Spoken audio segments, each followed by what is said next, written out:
A drought that lasted for centuries may have changed the fate of the island of Rapa Nui more than any dramatic story you've ever heard about the Moai. That slow, grinding lack of water may have quietly reshaped where people lived, how they organized their society, and why those giant stone faces stand exactly where they do. The standard Rapa Nui story goes like this. People arrived on a remote island in the Pacific. They cut down trees to move massive statues and had confrontations with each other. They ran out of resources, and their society collapsed. Researchers kept digging, testing soil, studying rocks, and analyzing climate records. The more evidence they gathered, the less the collapse story made sense. The island didn't just fall apart on its own. Something else kept pushing it, year after year, generation after generation. Now scientists think that something else was a mega drought that lasted centuries. When rainfall drops below normal for so long, the land changes, plants struggle, and farming becomes risky. Fresh water becomes the most important resource on the island. On Rapa Nui, fresh water has always been limited. The island covers only about 63 square miles, and it has no major rivers or long flowing streams. It has a few volcanic crater lakes, but they cannot support everyone during extreme dry periods, when rain disappears for decades at a time. Every drop matters. Most of the island's usable water lies underground. Volcanic rock forms the island's base, and rainwater seeps down through openings and collects below. In certain coastal areas, the groundwater slowly leaks back out near the ocean. When it mixes slightly with salt water, it can still remain drinkable if the salt level stays low enough.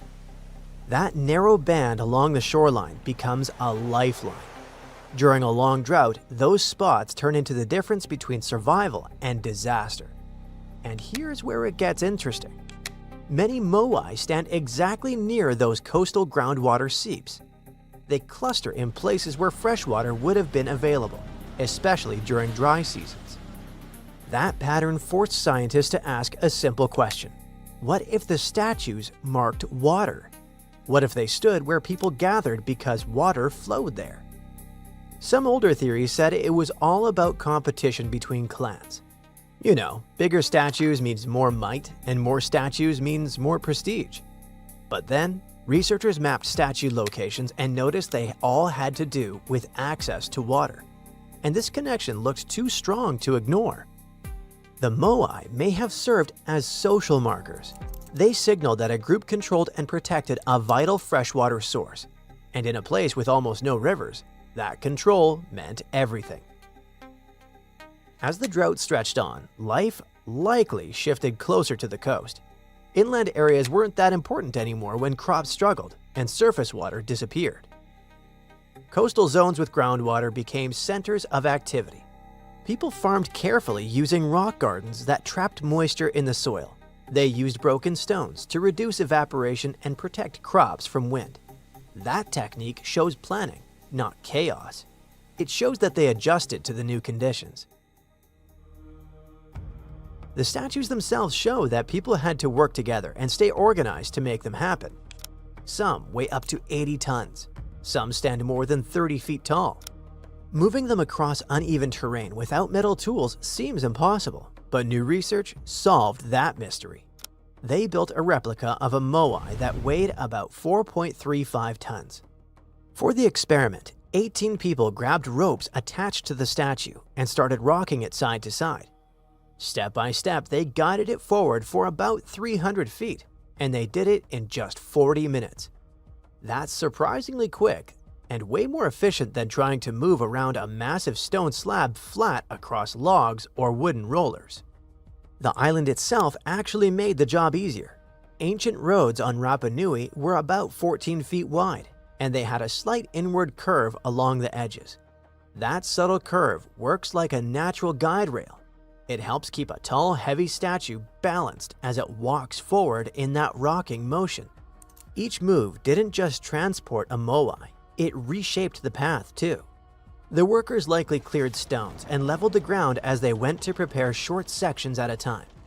They probably cleared a stretch, rocked the statue forward in a steady rhythm, stopped, adjusted the ropes, cleaned up the next patch, and repeated the process. If you look at aerial images of the island today, you can still see traces of these ancient roads. They crisscross the landscape, sometimes running parallel like backup routes.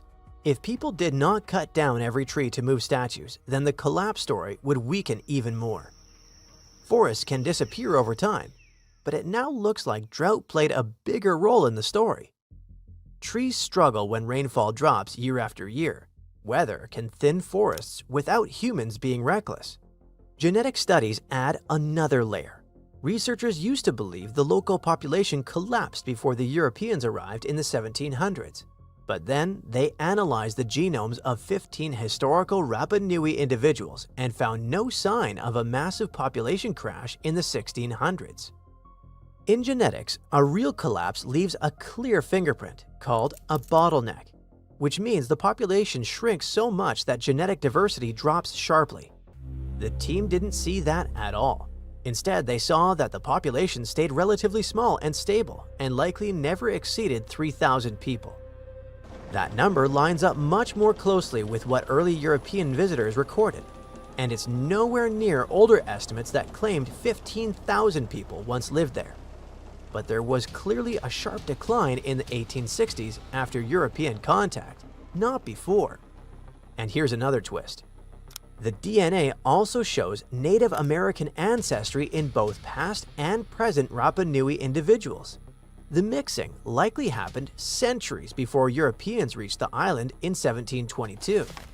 That means Polynesians and indigenous people from South America somehow met across thousands of miles of open ocean. Maybe Rapa Nui sailors traveled east, or Native Americans sailed west. Either way, the contact happened long before colonial ships appeared on the horizon. Archaeology adds another layer to this. Researchers found obsidian blades at the earliest known settlement on Rapa Nui. When they examined the tools under microscopes, they found tiny starch grains stuck to the edges.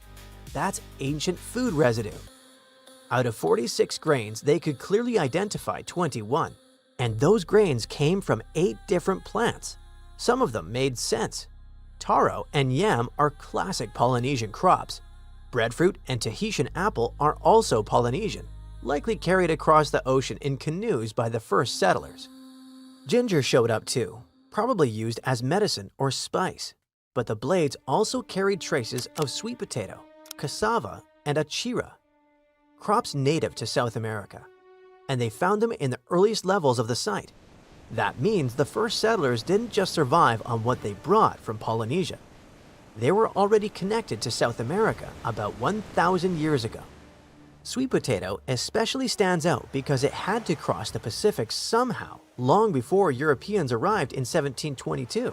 So when people talk about Rapa Nui as isolated and cut off, that picture doesn't really hold up. They were skilled ocean navigators. Researchers now want to go further. They plan to use isotopic analysis to figure out ancient rainfall patterns. Isotopes are tiny variations in chemical elements. By studying them in soil and rock, scientists can estimate how wet or dry the climate was centuries ago. They also want to map underground aquifers, those natural reservoirs of groundwater stored in rock layers.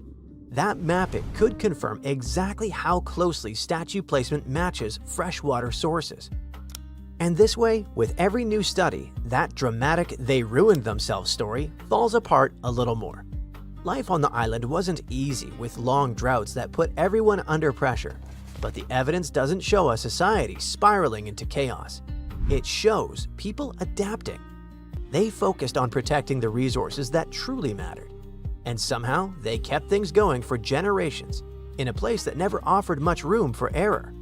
And that completely changes how we see Rapa Nui. Welcome to Rapa Nui, better known as Easter Island. It's a tiny speck in the vast Pacific Ocean, 2,200 miles away from the coast of Chile. This island is most famous for its eerie moai statues. This place is also home to one of the most mysterious writing systems in the world, called Ronga Ronga. We found it on 27 small wooden tablets. For years, historians have been arguing about the true history of these tablets, and now we might have found the truth. Humans first set foot on this island in the 12th century. For many years, it was home to the Rapa Nui people. They were pretty isolated out there in the Pacific Ocean until Europeans arrived in the 1720s. Europeans brought with them lots of troubles, leaving only a small fraction of the native population alive. Later in the 19th century, a missionary, Eugene Iro, went to the island and discovered the wooden tablets with intricate symbols carved on them.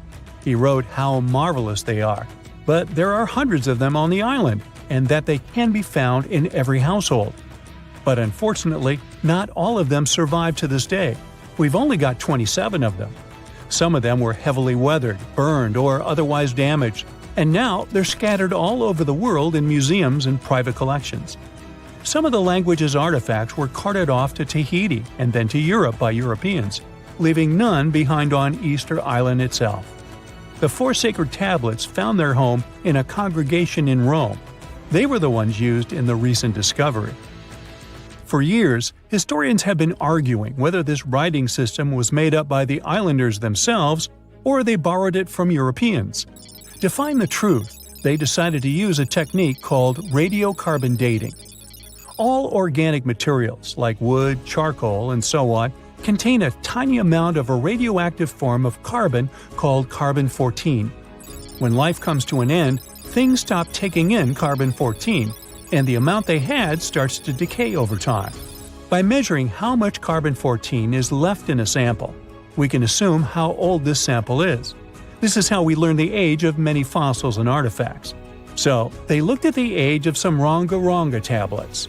3 of them were crafted from trees grown in the 18th or 19th century, which aligns with the arrival of Europeans. However, one of them is older than the Europeans' first visit to the island.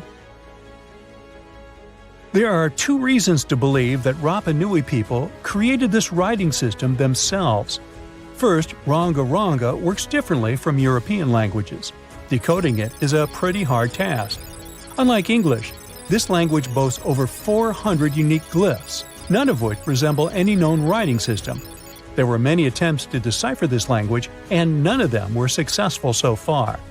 And second, one of the tablets is shown to be from around the 15th century, before the Europeans arrived. The problem is that radiocarbon dating can only tell us when the wood the tablet was made from was cut down, not when the writing was put on it. And since we've only got one tablet to go by, this isn't enough to be completely sure. On the other hand, why and where would they preserve cut wood for over 200 years just to grab it and write something on it one day? But anthropologists and historians say that it's possible.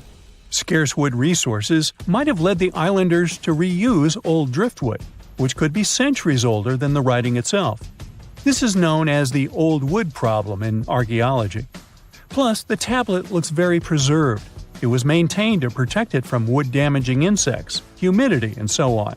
That's why it survived over the centuries. Whatever is written on it, it was probably important for the Rapa Nui people. Now, all of these are guesses and clues, but scientists are cautiously optimistic. They believe that Ronga-Ronga could be one of the rare instances of independent writing invention, like those of the Sumerians or the Egyptians. But we need more evidence. In the Rapa Nui language, rogo-rogo means to recite or to declaim. Not everyone could write, only a select few. Probably only the elite of Easter Island, mostly men, knew and could read this written language. After colonization, none of them survived. So now we have to rack our brains trying to figure out what's written here. First, scholars can't agree on what type of script it is. We aren't even sure that this was their language. But even if it was, we don't know whether it's a primitive form of writing or a fully developed system. In the 1990s, a linguist, Stephen Roger Fisher, believed he might have cracked the code of Ronga-Ronga structure. His idea was that these tablets conveyed cosmogonies. Cosmogonies are stories or narratives that explain how the universe was created and how natural phenomena came to be. They often come from ancient traditions and cultures, like those found in East Polynesia. The tablets could have talked about things like how the world began, where everything came from, and how different aspects of nature, like the stars or the mountains, were formed.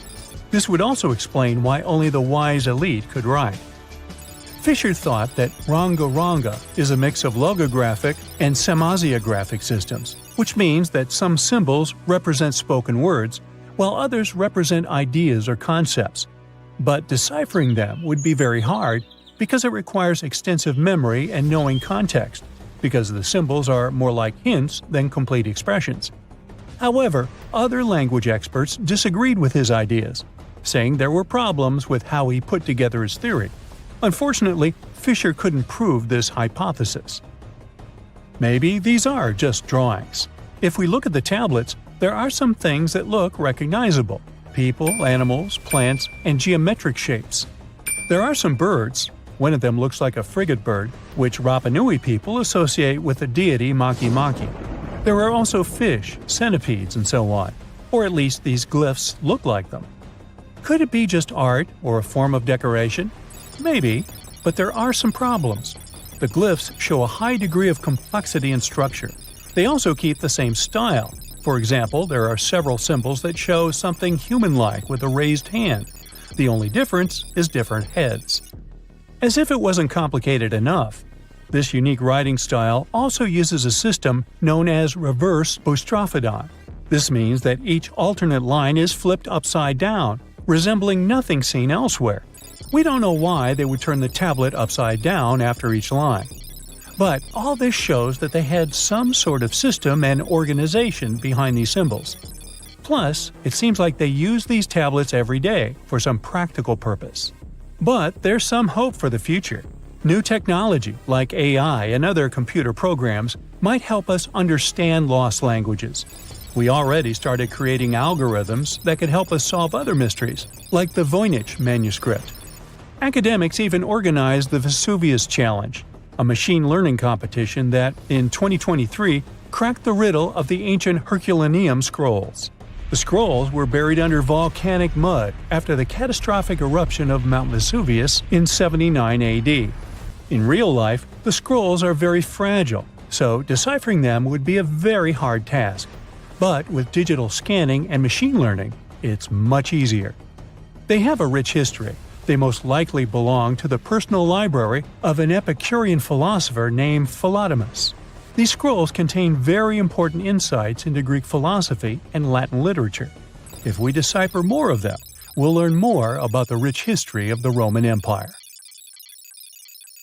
For centuries, the whole world was wondering how the giants of Easter Island moved around. Maybe powerful chiefs ordered big groups of workers to haul them. Or the elite controlled special statue-making quarries. But now we finally know the people of Rapa Nui didn't drag their moai statues into place like lifeless logs. They made them walk. Scientists looked at nearly 1,000 moai, checked their shapes, proportions, wear patterns, and the gentle forward lean and curved base that many statues have. And then it struck them. Those details weren't accidents, but engineering. The forward lean shifts the center of gravity, and the curved base lets the statue pivot like a pendulum. Once the motion starts, inertia helps carry each step. Think of it like walking an enormous stone toddler using ropes and balance. To prove this right, the research team built a 4.35-ton replica. The real statues were around 13 tons, and some weighed up to 80 tons.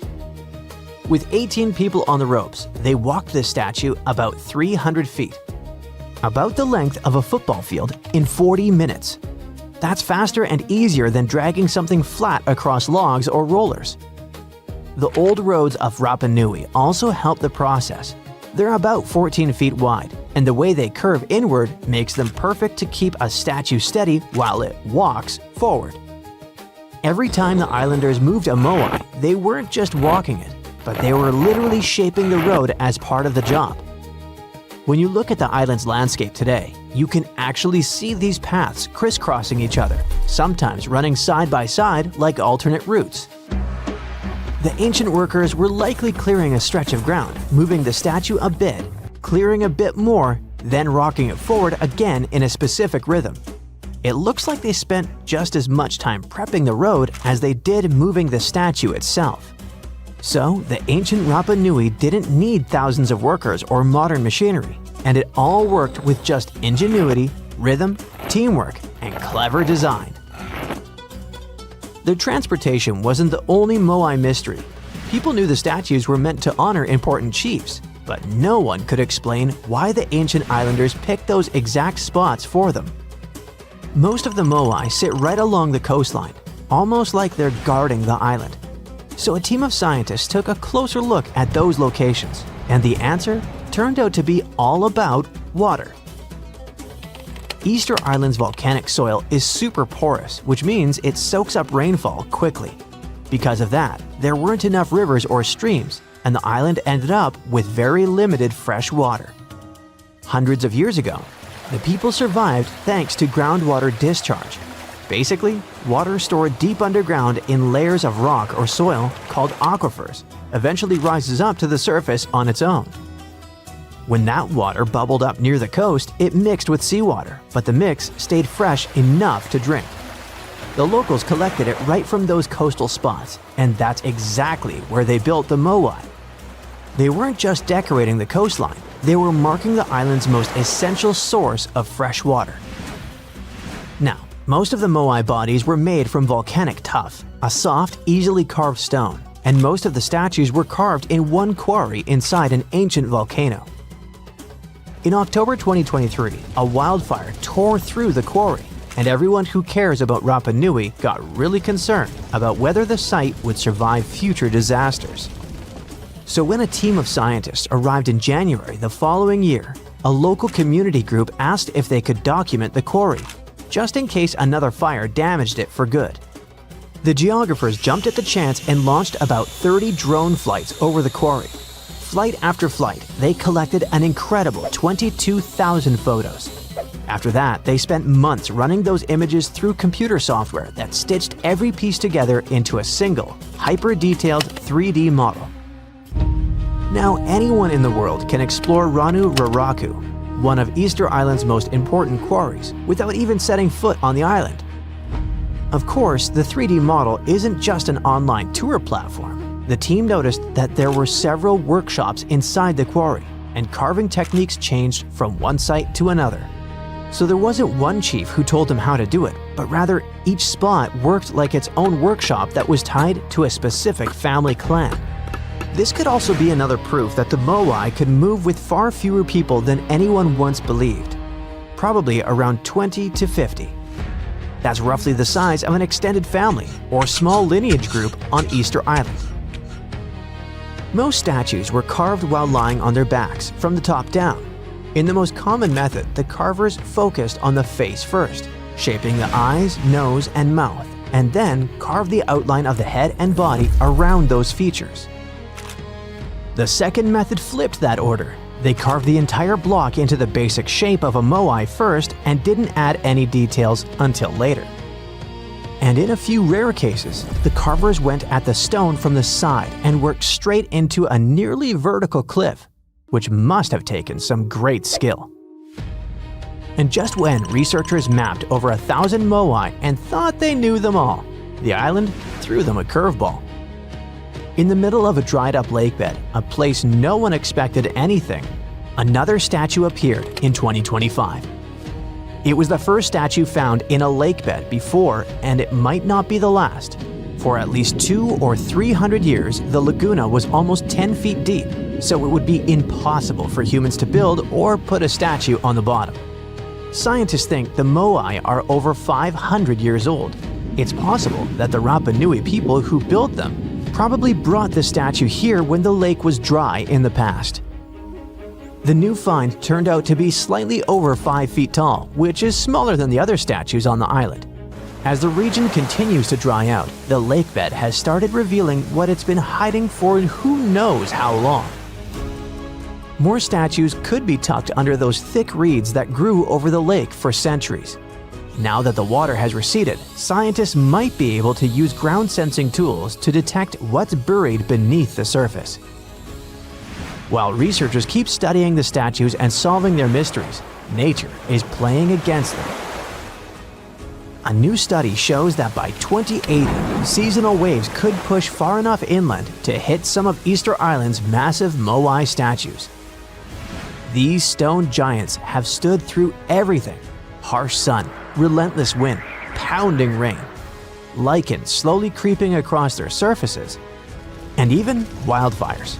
But rising sea levels already threaten the island's coast, and the Moai now face a danger bigger than anything they've endured before. Researchers built a super detailed digital model, a digital twin of a bay on the island's southeast coast. They ran a bunch of simulations to see how different sea level rise scenarios would change the way waves move through the bay. The results of these simulations showed that waves could start reaching the site's 15 Moai by 2080, and then of the most recognizable and photographed statues on the island could end up flooded. This spot sits on a big ceremonial platform and draws more visitors than almost any other Moai spot on Rapa Nui. And the danger doesn't stop there. Dozens of other important cultural features nearby are also in danger. Ancient dwellings, petroglyphs carved into stone, burial sites, old rock gardens. Basically, the entire physical memory of Rapa Nui's cultural history. If the island doesn't manage these risks, it could even lose its UNESCO World Heritage status. Now that researchers understand the threat more clearly, they want to use this knowledge to help protect the island. Scientists hope to collaborate closely with local communities to safeguard Rapa Nui's cultural heritage for future generations. About 14,000 years ago, some super skilled builders from another planet landed on Earth. Their mission was to help build a massive stone complex with perfectly interlocking blocks. They used some advanced technology, centuries ahead of their time, and once the job was done, they disappeared without a trace. This is not a sci-fi plot, but one of the theories trying to explain the mystery of Puma Punku.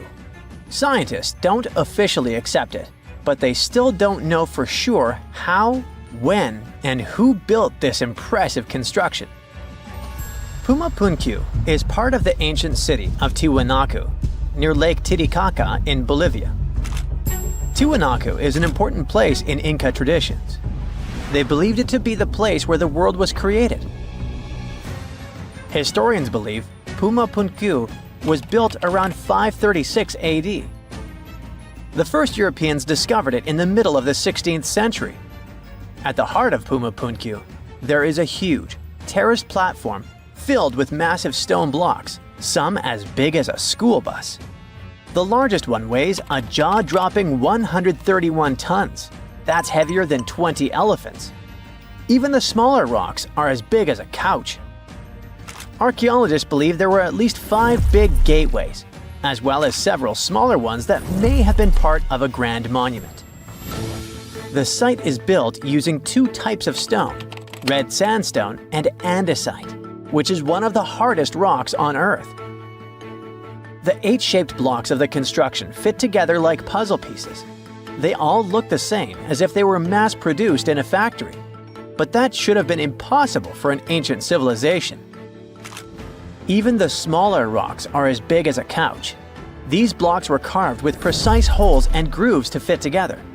Builders made perfectly straight lines, cut identical angles, created smooth surfaces, and drilled holes. Some scientists believe they may have used advanced techniques, but there's no record of the tools they used. It took another 1,000 years before other civilizations could match this level of precision. One of the biggest mysteries is how these enormous stones were transported. Puma Punku sits high up in the mountains at 12,600 feet above sea level. So high that even trees don't grow there. The builders didn't have wheels, cranes, or modern machines. Yet somehow, they moved these heavy blocks miles from their original locations.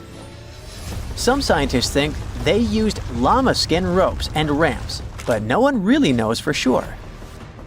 The most commonly accepted version is that the Tiwanaku civilization, which thrived in the region between 500 and 1000 CE, built this impressive site.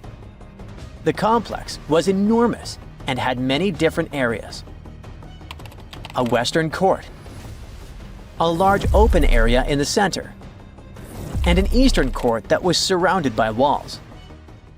Long ago, it must have been incredibly beautiful, with polished metal plaques shimmering in the sunlight, brightly colored fabrics and ceramics decorating the buildings, and people in elaborate costumes walking through the plaza. But something doesn't add up here, as the Tiwanaku people never wrote down how they built Pumapunku. They would have probably left some clues if they had accomplished something like this. Plus, the Tiwanaku people didn't have the high-tech equipment needed to carve and move giant stone blocks with perfect precision. The architectural historians who first studied the place professionally concluded that a hammerstone couldn't have done such a fine job. They found no metal tools that were used in the construction process. That's why they suggested they might have used some unconventional tools the historians didn't even recognize as tools. There's a theory that these ancient builders might have had a way to soften stone to make it easy to carve before it hardened again. Or maybe they poured liquid stone into molds, just like we make concrete today. If it's true, this would mean an advanced civilization existed in South America long before we thought. Some researchers even think it had to do with the theory of Atlantis, or other lost civilizations that may have had immense knowledge before a global catastrophe wiped them out. Local legends say that powerful deities used incredible powers to lift and shape the massive stone blocks. And some people believe Pumapunku was so advanced that the builders must have had help from visitors from outer space. The perfect cuts and massive stones look like something from modern construction. The supporters of this theory also say that some carvings at Tiwanaku show figures wearing helmet-like shapes, so they could be left by space travelers. Scientists from the University of California, Los Angeles, decided to officially debunk this theory. They created a digital model of Pumapunku using super precise measurements from historical records. Then, they used a 3D printer to make a miniature version of the site at 4% of its original size. Once the pieces were printed, the team sorted them by size, shape, and design, like a giant puzzle. They noticed that some blocks had special grooves for holding metal clamps, and others had ornamental carvings. When they finished their model, they realized one of the buildings had a very familiar design. It looked just like structures from two nearby sites. This was solid proof that Pumapunku was built by humans, not visitors from outer space. Over the centuries, people stole stones from Pumapunku and moved them around. This made things even more confusing for archaeologists. UCLA team created a digital archive, so researchers all over the world can now study the site without traveling to Bolivia. So maybe we'll hear about the new twists in this mystery soon. Another construction from the past that still impresses us with extreme precision is the Serapeum of Saqqara, a burial place built around 3,000 to 3,500 years ago. A French scientist accidentally discovered it in 1850. Inside the Serapeum, he found a long underground hallway. On both sides of the hallway, there were giant stone rooms, and inside those rooms, there were huge granite sarcophagi. These sarcophagi were not built for people, but for the sacred Apis bulls. These bulls were treated like royalty, as the people believed they were chosen by deities. The Egyptians believed these bulls were the incarnations of the deity Ptah and had magical powers to protect their kingdom. Some of the stone boxes inside the Serapeum weighed around 70 tons. They were made with perfectly straight angles and smooth surfaces. Scientists noted roller marks on the floor and found wooden winches with levers, which the Egyptians likely used to move the sarcophagi. Since the burial chambers were lower than the hallway floor, workers filled them with sand, rolled the sarcophagus into place, and then slowly removed the sand to lower it perfectly into position. A stone inscription found in the Serapeum said it took 28 days just to move one of these stone boxes. Even though these sarcophagi were meant for bulls, they were way bigger than needed. Pharaohs, who were the rulers of Egypt, were buried in tiny coffins. So it's really weird that these boxes were so enormous. Another question is why they used granite, which is so hard to carve, instead of limestone. Some people believe the stone boxes weren't just tombs. They might have been ancient energy generators. The Egyptians knew about fermentation. If someone placed food or meat inside a perfectly sealed granite box and let fermentation happen, pressure would build up inside. Granite contains quartz, a special crystal that creates electricity when squeezed. As pressure increased, the box's lid could pop open, releasing gas. Ancient drawings found in the Serapeum show stones stacked on top of the boxes, which might have been used to make the lids even heavier and help produce more electricity. Thousands of years later, when explorers opened these boxes, they only found bull bones, maybe because all the organic material had disappeared over time. Scientists still aren't sure if the massive stone boxes were actually ancient energy systems, so the mystery lives on. Scientists found a new statue on Easter Island, inside the crater of an old volcano. They were sure they already cataloged all the moai. That's what they call those famous stone giants. But this discovery changes what we know about them. First of all, the moai were rarely alone, so we may hear about more of them in the same area. Second, it's the first moai found at the bottom of a lake. Scientists were working on a project to restore the marshland in the volcano's crater when they stumbled upon the statue. The lake that was here began to dry up in 2018. For at least 200 or 300 years, it was almost 10 feet deep, so it would be impossible for humans to build or put a statue on the bottom. Scientists think the moai are over 500 years old. It's possible that the Rapa Nui people who built them probably brought the statue here when the lake was dry in the past. The new find turned out to be slightly over 5 feet tall, which is smaller than the other statues on the island. It's a full-bodied one with recognizable features. Researchers also plan to do radiocarbon dating to find out the exact age of the statue. They don't plan to remove it from where it was found because the oldest members of the Rapa Nui community want it to stay where it is. Moai statues kept scientists puzzled for centuries. They knew that they were built as a dedication to the island's chiefs, but no one could figure out why they chose these various locations for the statues. Most of them were found along the coast of the island. Researchers from Binghamton University in New York decided to study the locations more closely and learned that it had to do with water. Easter Island has porous volcanic soil that absorbs rain easily, so there aren't enough streams or rivers and too little fresh water. Hundreds of years ago, the island's people relied on groundwater discharge to get drinking water. The water stored deep underground in rock or soil layers, called aquifers, reach a point where it flows up to the surface. When this underground water emerges near the coast, it mixes with the salty seawater, but the salt level remains low enough that the water is safe to drink. The islanders used to collect this water directly from the spots where it flowed out. And it looks like that's why they built the moai along the coast, right near their most important water source. The main bodies of most of the statues were made of volcanic tuff from a local quarry in what used to be a volcano. This material is easy to carve, but not so easy to transport. That's probably why researchers found over 300 unfinished moai back in the quarry. The rest of them stand in various locations, facing the villages. It looks like the statues were carved lying on their backs. Then, their sculptors detached them from the rock, moved them downslope, and set them in a vertical position to finish the work.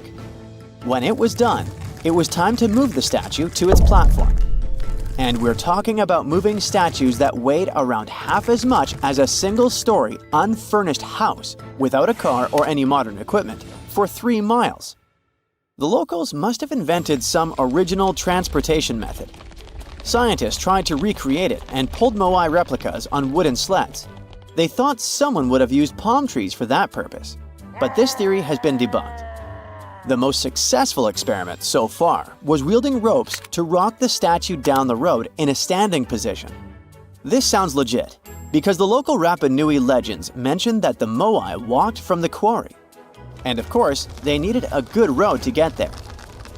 In the early 20th century, researchers Catherine Rutledge found an 800-year-old road network on the island. It was a bunch of pathways around 15 feet wide going from the quarry. She thought that those roads were ceremonial and not built just for the statues.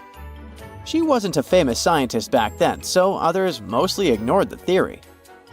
Several decades later, famous Norwegian adventurer and archaeologist Thor Heyerdahl published his theory. He mentioned that the roads were there exclusively to transport the moai, and some of the statues were dropped along the way for some reason. But in 2010, researchers found that the statues reached their final destinations because they were all set on hidden platforms. The road floor was U-shaped, so pulling massive statues along them wouldn't be easy. You can still find roughly 15 miles of these roads on the island and see them from satellite images. Scientists used to believe that the Rapa Nui people made Easter Island unlivable and ruined their own civilization. But a new study that used remote sensing data and machine learning says that the island's population didn't grow too big and collapse.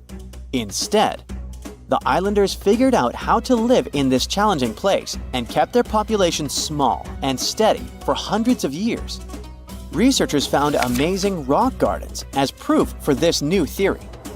Easter Island, or Rapa Nui, is one of the most remote places on Earth where people live.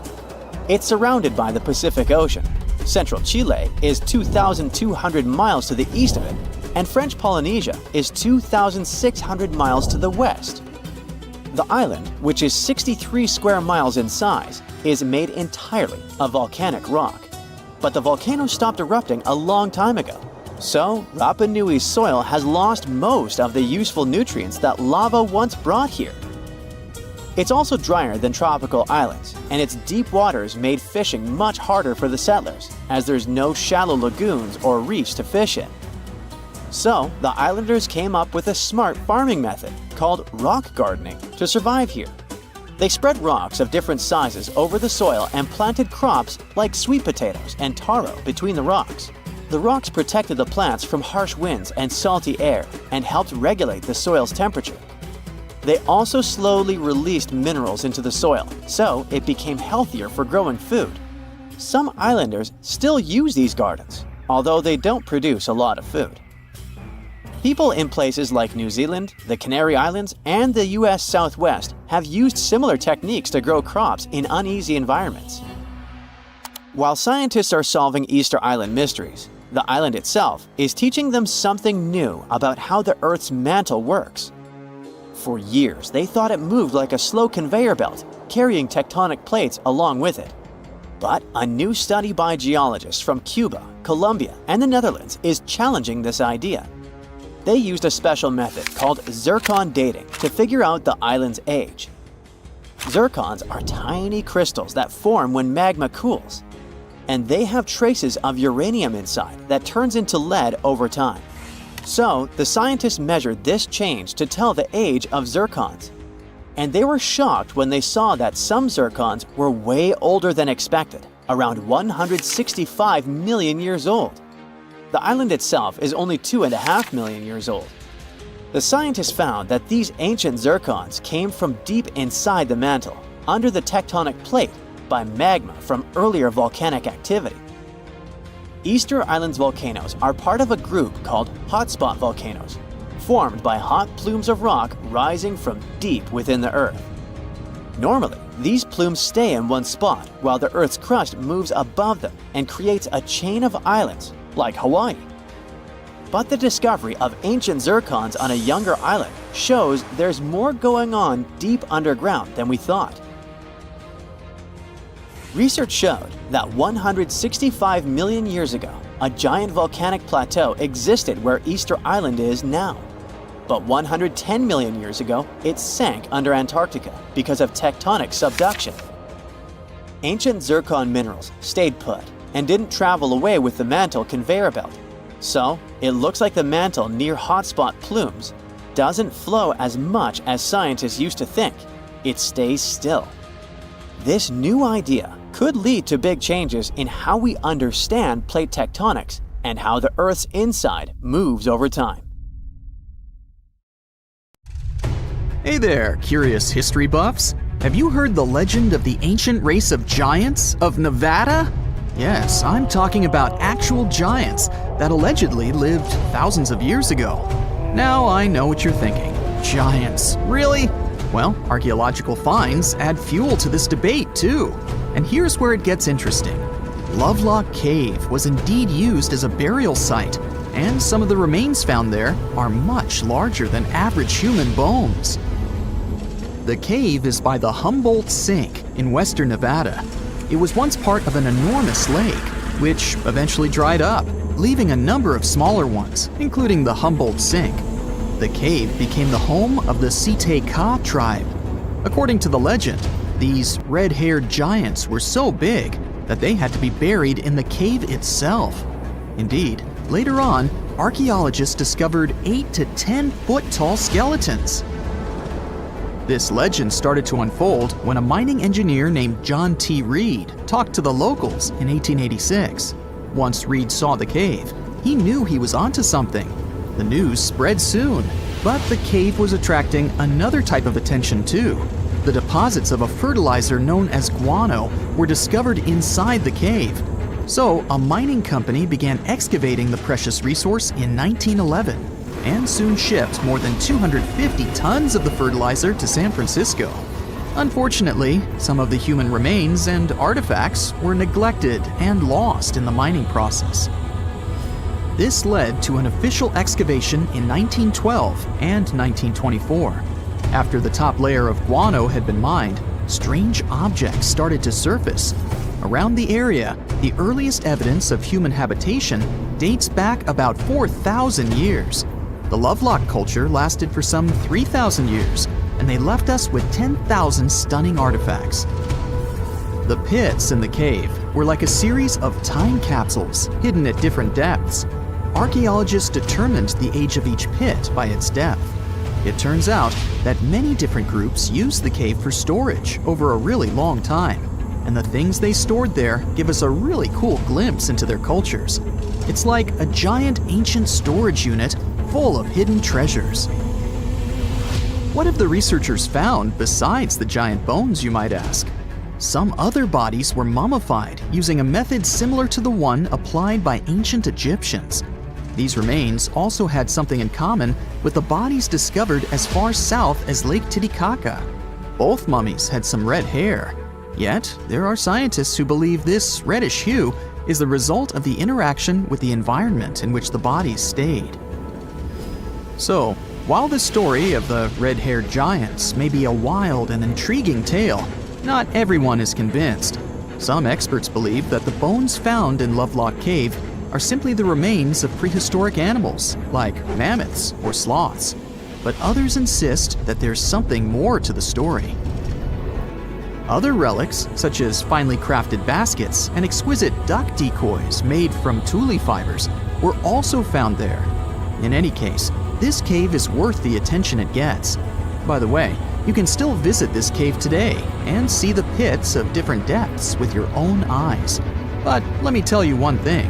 It's in a hot, dry, and isolated place. Archaeologists have made another discovery that seems to be straight out of a legend. They think they found the palace of the one and only Odysseus, who was the legendary Greek king of Ithaca and the hero of Homer's epic poem. Move over, Indiana Jones. We've got some real-life adventure happening here from around 1300 BCE. Apparently, this is the only palace mentioned in Homer's epic poems that hasn't been found. The excavations have been made on the Ionian Islands, and the view from the ruins found on the island of Ithaca are exactly as described in the Odyssey, says the professor who led the excavation team. Known to the ancient Romans as Ulysses, the Greek hero took 10 years to return home to Ithaca after the fall of Troy. For many years, Homer's other epic, called the Iliad, which tells the story of the protracted siege of Troy by the Greeks, was regarded as a myth too. But then, in the 1870s, Troy was rediscovered in modern-day Turkey's Çanakkale city. So, if they found Troy, who's to say they couldn't find Odysseus's home? The researchers were following Homer's words as a roadmap. The excavation site has a building complex with 2 levels. It has important finds such as storerooms and workshops, a complicated drainage system, and fragments of pottery. It also has a well from the 8th century BCE, which is around the time when Odysseus is believed to have been the king. Yet, not everyone is convinced that the team has actually discovered the home of Odysseus. A British researcher named Robert Biddlestone insists that Homer's description of ancient Ithaca isn't very similar to the island that now has its name, and that Odysseus' kingdom was actually on the Isle of Cephalonia. However, Italian archaeologist Adriano La Regina might have a more realistic approach to this debate. He says that whether this find has a connection to Ulysses or not, what's more important is the discovery of this royal palace. Once upon a time, in a land far away, the Klamath Indians spread a legend about the creation of Crater Lake. Okay, maybe this land is not that far away, and it still exists. You can find it in south central Oregon, in the western United States. Anyway, the legend has it that this lake was formed in a vicious battle between two volcanoes, Mount Mazama and Mount Shasta. Then the spirits of Earth and the Sky, which are Lao, who ruled the below world, and Skell, the chief of the above world, joined the fight. It turned into a geological drama. During the battle, darkness veiled the land. The fight was over when Mount Mazama collapsed and sent Lao back into the underworld. Then the rain filled the pit and created a lake in the place where the mountain had once stood. Flash forward to our time. Scientists have discovered that Mount Mazama did erupt 7,700 years ago. Artifacts found in the area prove that the legend indeed contains some details about the explosion. The tale says that red-hot rocks were flying through the sky. This happened during the volcanic eruption that caused the mountain to collapse. This created the volcanic caldera, which later on got filled with water. What makes this legend came true story unusual is how long it has existed. According to researchers, these types of verbal stories lose their credibility within 600 to 700 years. That's why the legend about the creation of Crater Lake is so unique. So many generations, for hundreds of years, have been accurately passing down the information. This volcanic crater lake is now in a national park. It's famous for its deep blue color. The water in it is extremely clear. If you visit it today, the water you'll see won't be the same as for someone who will visit the place 250 years later. Because there are no rivers flowing into or out of the lake, the existing water evaporates and the lake gets filled again by rain and snowfall. Basically, every 250 years, the water is replaced. Plus, this lake is almost 2,000 feet deep, which makes it the deepest lake in the United States. Swimming is okay in the lake, but there's only one legal and safe trail to get to the shore. There are other activities, such as fishing and boat tours.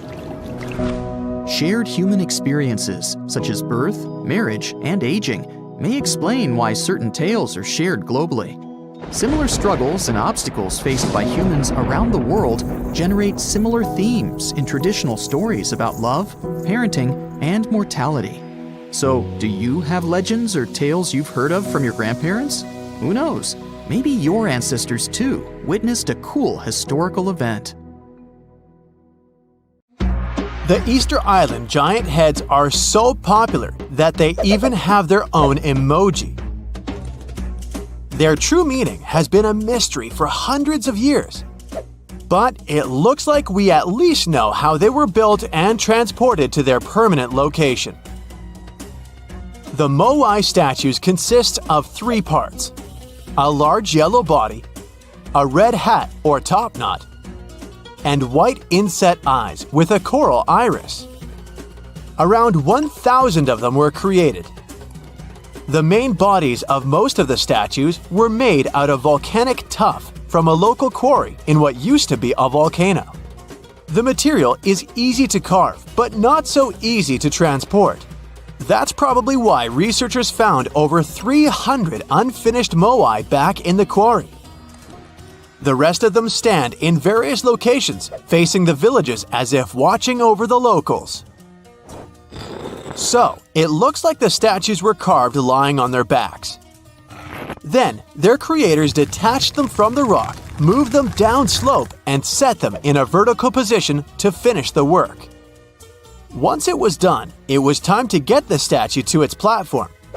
Now, if you've ever moved houses, you know how physically hard it is.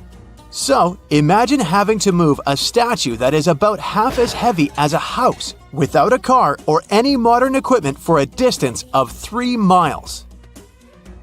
The locals must have invented some original way of doing it, and scientists tried to recreate it to guess what it was.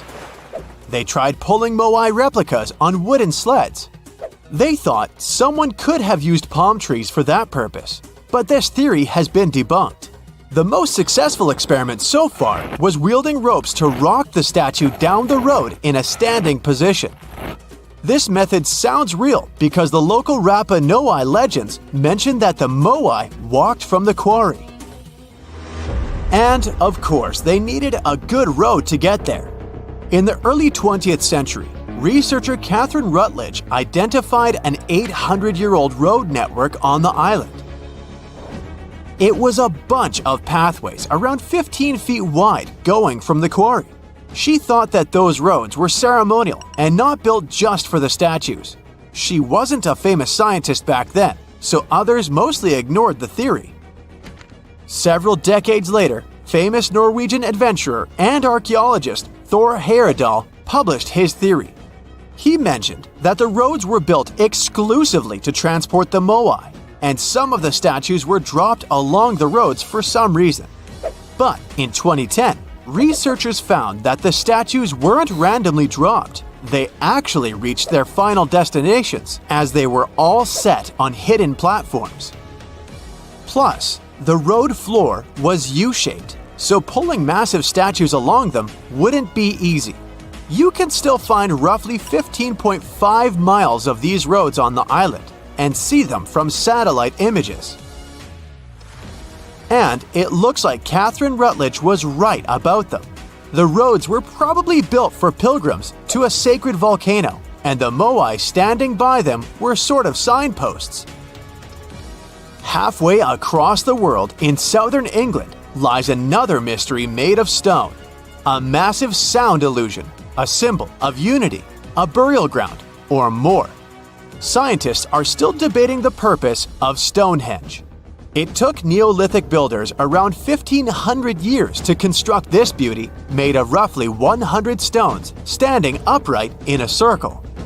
Millions of tourists come to see it every year, and heritage protectors were worried about the modern road snaking close to the landmark.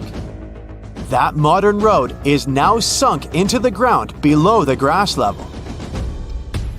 And even though archaeologists assumed they could find an older road under it, they didn't have any high hopes.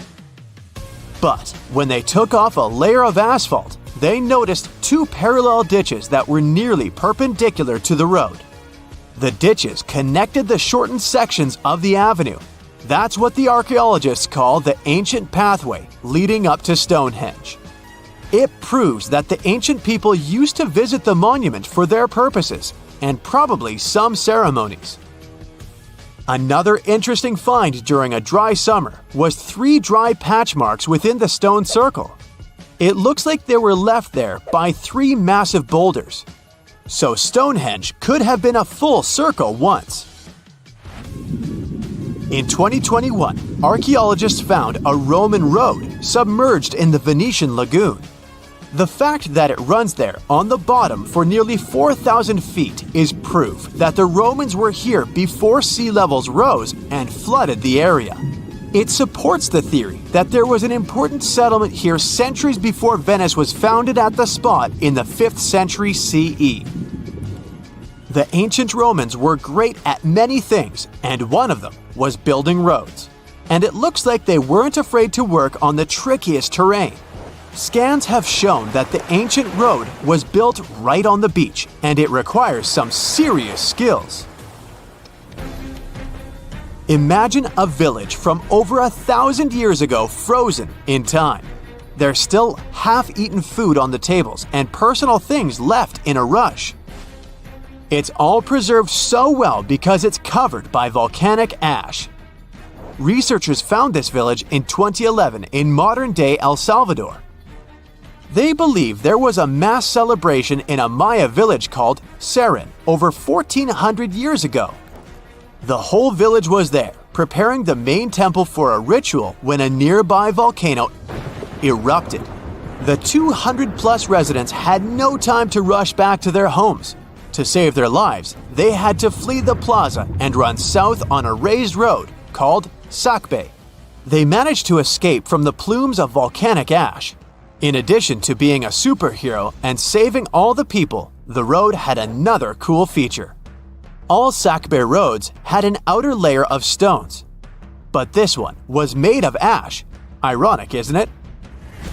It proves that the Maya people didn't only use stones to build their roads. Archaeologists discovered several coins in Jerusalem when they were excavating an old street. When they saw the minting dates, they realized the road was built when Pontius Pilate was the Roman governor of Judea. Since he was the local ruler, it's almost clear that he gave the order to build the road.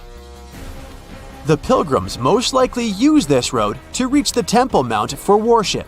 The pathway, which was laid with over 10,000 tons of limestone, was almost as broad as a London bus is long. It had been there for 2,000 years. It's not common that you find such a luxurious road, and it's not clear why a Roman governor would spend so much money on the road. It was probably his attempt to make the city's population like him. Plus, it was a great way to show he had both money and influence. The Old North Trail is an ancient highway that the inhabitants of North America used for 10,000 years. First on foot, then with dogs, and finally with horses. The first travelers moved around the continent down its paths for thousands of miles long before the first Europeans arrived, and even during the last ice age. They used it to carry trade goods, visit relatives, find a mate, or just explore. Researchers keep finding evidence that the stories and legends of the Blackfoot Indians about this trail are real. And it could be even the road that served one of the most massive human migrations. The people who crossed from Asia on the Bering Land Bridge about 15,000 years ago and settled in North America might have used the ice-free corridor along the Rockies, which later became a part of the trail. The Nakasendo Highway was built in the 17th century during the Edo period of Japanese history to link Kyoto and Tokyo. The 310-mile-long road runs across mountain ranges and down onto the plain. It was one of the 5 main roads used by the feudal lords and their families to travel to the capital. There were 69 post stations on the route where travelers could stay overnight. The road was built for horses and pedestrians, as the Japanese didn't use carts. You can still walk parts of the route. There you are, trekking across a desert on foot. It's hot, you're terribly thirsty, and now you gotta walk around this stupid wall. Wait, a wall in the middle of a sandy, lifeless nowhere? Exactly, a wall in the northern Saudi desert. Archaeologists have just made a super exciting discovery, and what they found was not just a single wall. No, it was a whole ancient walled city that might date back to 2400 BCE. They think this place was home to around 500 people and could have been used for 1,000 years. This discovery is groundbreaking. It means that the area could have been way more advanced than anyone expected. The city was well organized, with different zones for living, towers and strong walls for protection, and different sections for all kinds of daily life. This ancient city, now called Al-Natab, was basically an oasis town, and it's great since it can give us a peek into what life might have been like in this desert thousands of years ago. Apparently, they had clearly separated areas, like residential sections, a cemetery, farmland, and even a town center. This oasis city, found in the Khaybar area, is the first big organized settlement from the 2nd or 3rd millennium BCE that researchers have uncovered in northwestern Arabia. The first surveys show that this town, which covered about 6 acres, had several districts, including the residential area, the cemetery, and the legal one, with courts. The houses were set up in neat rows, all connected by small roads. Those streets kept the residential area separate from the rest of the town. Back then, most people in this region were nomadic herders, always moving around. But archaeologists have been sure that during the Bronze Age, Northwest Arabia had small walled towns and oasis centers scattered across it.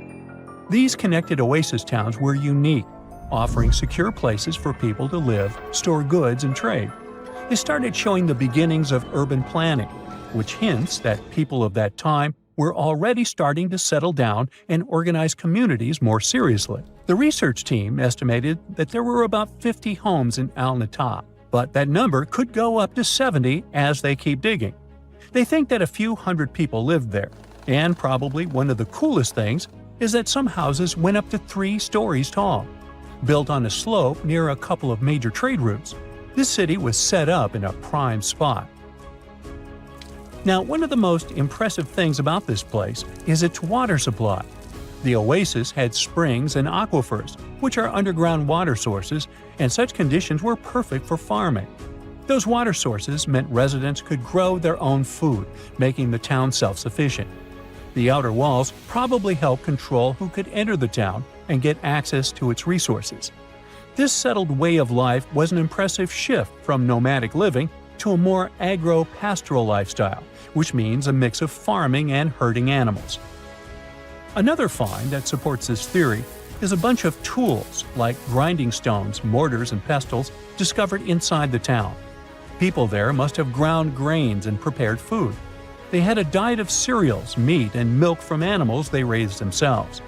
These astonishing findings show that the inhabitants of the town could easily feed themselves and were surprisingly advanced for that time. Thanks to better access to Saudi Arabia in the past couple of decades, archaeologists now have a much clearer picture of what life there was like thousands of years ago.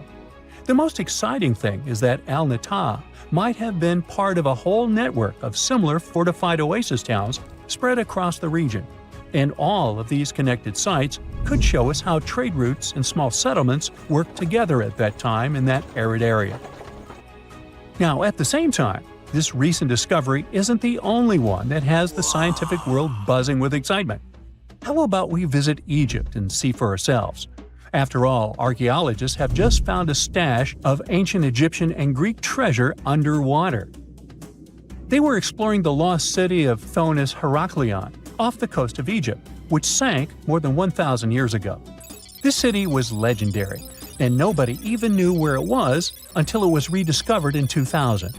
Now they're uncovering more and more, and on this dive, they found a pile of gold and silver treasures.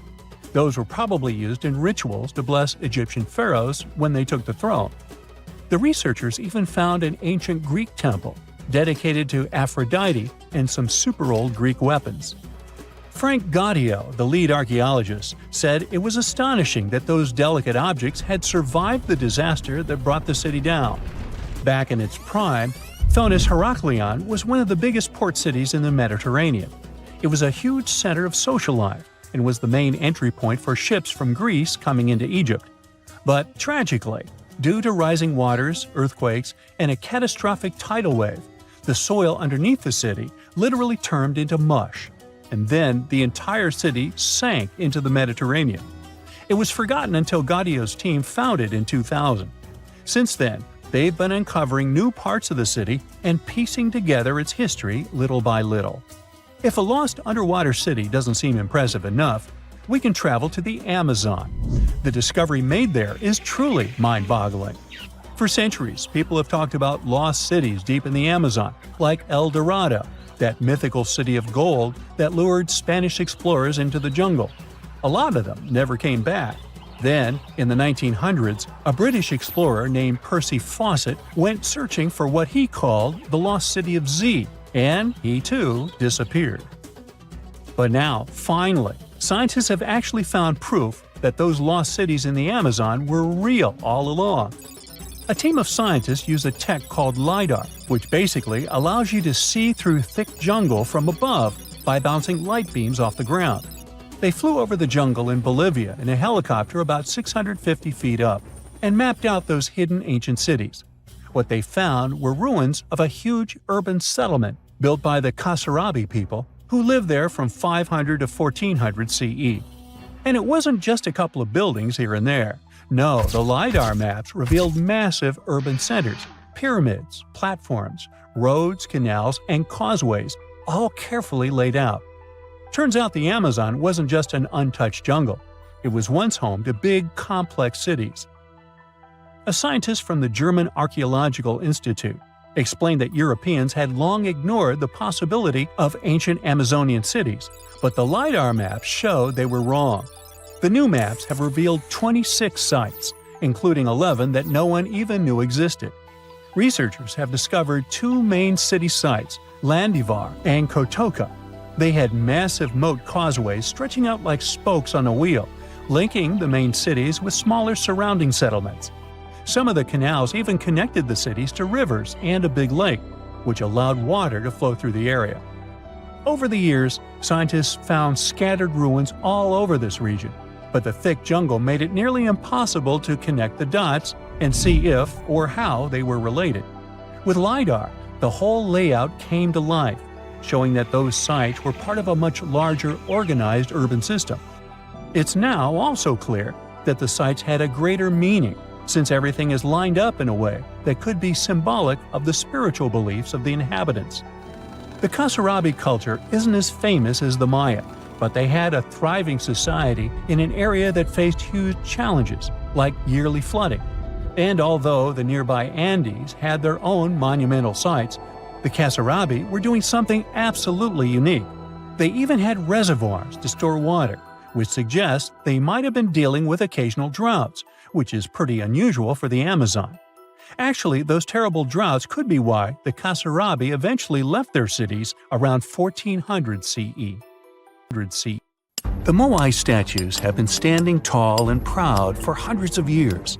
Once people put an enormous effort into carving these grand sculptures, and then they just suddenly stopped making them. But why? Let's figure out this mystery. Easter Island, located 2,500 miles east of Tahiti, has an area of 63 square miles. To this day, it's one of the most isolated islands in the world. Once it was covered with forests, filled with different trees and ferns. But when the first humans came to the island around 400 CE, the forest slowly began to disappear. And starting from 1250 CE, Moai statues began appearing all over the place. People made them from different types of rock: compressed volcanic ash, basalt, trachyte, and red scoria.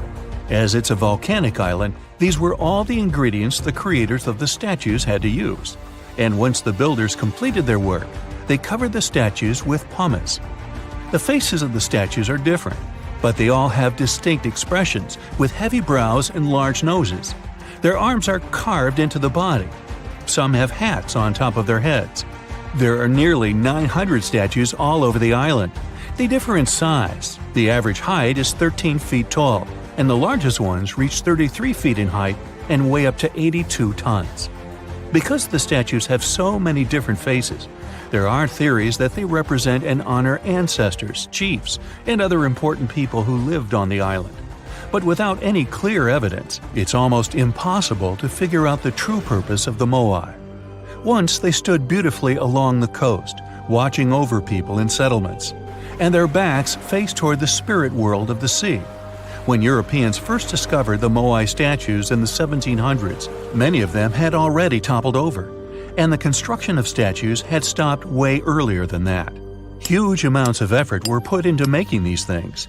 Expert craftspeople spent a great deal of time slowly carving the statues with basic picks. A team of up to 6 people would work hard for an entire year to make just one statue. Then they often had to transport it to its special place on the island, as far as 11 miles. With the help of carbon dating, experts have managed to figure out that the statues started to appear in 1250 CE. And then, suddenly, in 1500 CE or so, the process just stopped. The creators of the statue just left their stone chisels where they were last used, and only a quarter of all the statues were actually placed where they were supposed to be. Half of them still remained in the quarry, while others were left on the ground mid-transit. Something happened on the island, and it caused everyone to just lose interest in the statues. There are many theories around why it could happen, and they mostly relate to deforestation. Islanders may have used wood to move the statues across the island. They possibly did this with the help of sleds and ropes, or even used logs to roll the statues or canoes to float them. The wood started to deplete eventually. Trees on the island took very long to grow, and rats ate most seeds. People had many uses for wood, and they needed it not only for practical things, but also to create other statues. Another reason why the inhabitants of the island could have stopped building the statues might be that they were busy with other projects. Specialized rock gardens were becoming more common with a growing population. They were great for the soil, keeping it warm and fertilizing it at the same time. Islanders spent much time and effort making these rock gardens, and there simply wasn't enough time to focus on building and moving the statues. Another theory suggests that what people believed in changed over time. Supposedly, the islands once saw the statues as a connection to their ancestors. After some time, though, rituals depicting a show of strength and endurance became more widespread. And with these rituals, islanders started to carve images related to seabirds. Seabirds became the main animal on the island. People started to believe that their ancestors looked over them through birds instead of the statues, so there was no longer a reason to build the moai. Anyway, these theories might be true, but the main problem was that the small island couldn't support a growing population. What was once a lush land covered in forests quickly became a barren landscape. For the first few centuries, people relied on forest resources, but agriculture became more important sometime after 1550, when forests disappeared. Tribes that once worked together to build the fantastic monoliths focused on competing against one another instead. During this struggle for land and resources, the moai statues were toppled over because people wanted to reduce their significance. Over the following centuries, all the statues were pushed over, but not all of them deliberately. Many fell naturally after being neglected for so long. Some even ended up in the ocean water surrounding the island, and there they sat for a while. But there was some good news for these statues. They were re-erected, providing a great experience for visitors from all over the world. If you make a journey all the way to this isolated island, the first question you'll probably ask will not be how the statues were made or how they were moved. It will be, how on earth did anyone even make it here in the first place? It was one of the most amazing feats ever. The Polynesians sure did some pretty extraordinary things. From as early as 1500 BCE, these boat-faring people began to explore their world. They used the most advanced marine inventions of their time. They sailed across the ocean in catamarans and outrigger boats, starting in Southeast Asia and inhabiting many more places throughout the Pacific. They lived as far north as Hawaii in 900 BCE, and all the way to the south in New Zealand by 1200 BCE. And the farthest journey to the east was, of course, Easter Island. In only a few hundred years, these early sailors inhabited an area of thousands of square miles. They simply memorized where they had already been, and this way managed to navigate the ocean. They used a wide range of techniques. They watched the sun as it rose and set during the day. Stars helped them at night. If it was overcast and sailors couldn't figure out direction visually, they used other brilliant methods. They watched the movements of ocean currents and wave patterns and paid attention to bioluminescence in the water. These patterns helped them find where specific islands were located. These seafarers even understood how islands and atolls in the distance caused air and sea interference patterns. Birds provided them with certain signs too. Some of them migrated long distances from one island to another, which gave travelers some kind of a visual connection for their route. Other types of birds had specific feeding times. Sailors knew when and where they hunted and directed their boats depending on where these birds fed. Vikings certainly get way too much credit for their seafaring abilities. Where they used a sun compass, the early Polynesians relied purely on the knowledge of how nature itself could guide them. Their skills were so advanced that in 1769, Captain James Cook, an English explorer, even hired a Polynesian navigator because of his extensive knowledge of the seas. But even more surprising was the fact that he drew a map from memory. It covered an area that was 2,000 miles wide. In this region, there were 130 islands, and the navigator knew 74 of those islands by name. At the beginning of their voyage, Captain Cook often disregarded the navigator's advice. But toward the end of their journey, he was very impressed. He also recognized the Polynesians as possibly the most widespread nation on Earth.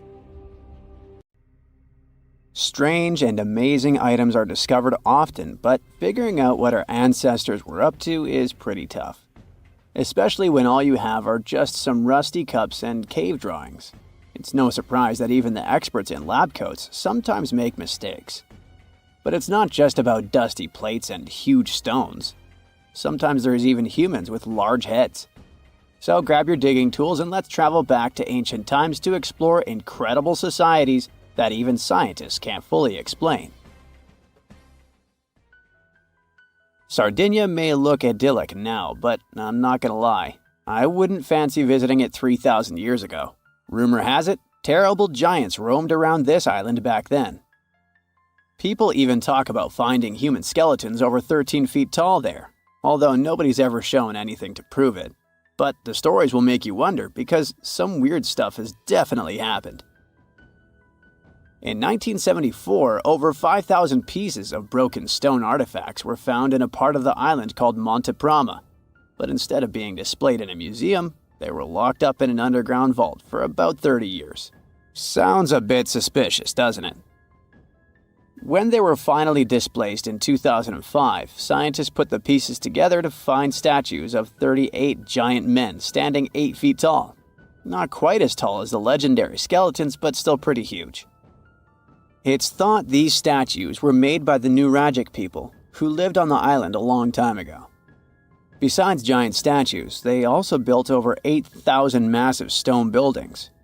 Perhaps Nuragic weren't giants themselves, but they definitely liked their things big. I do too.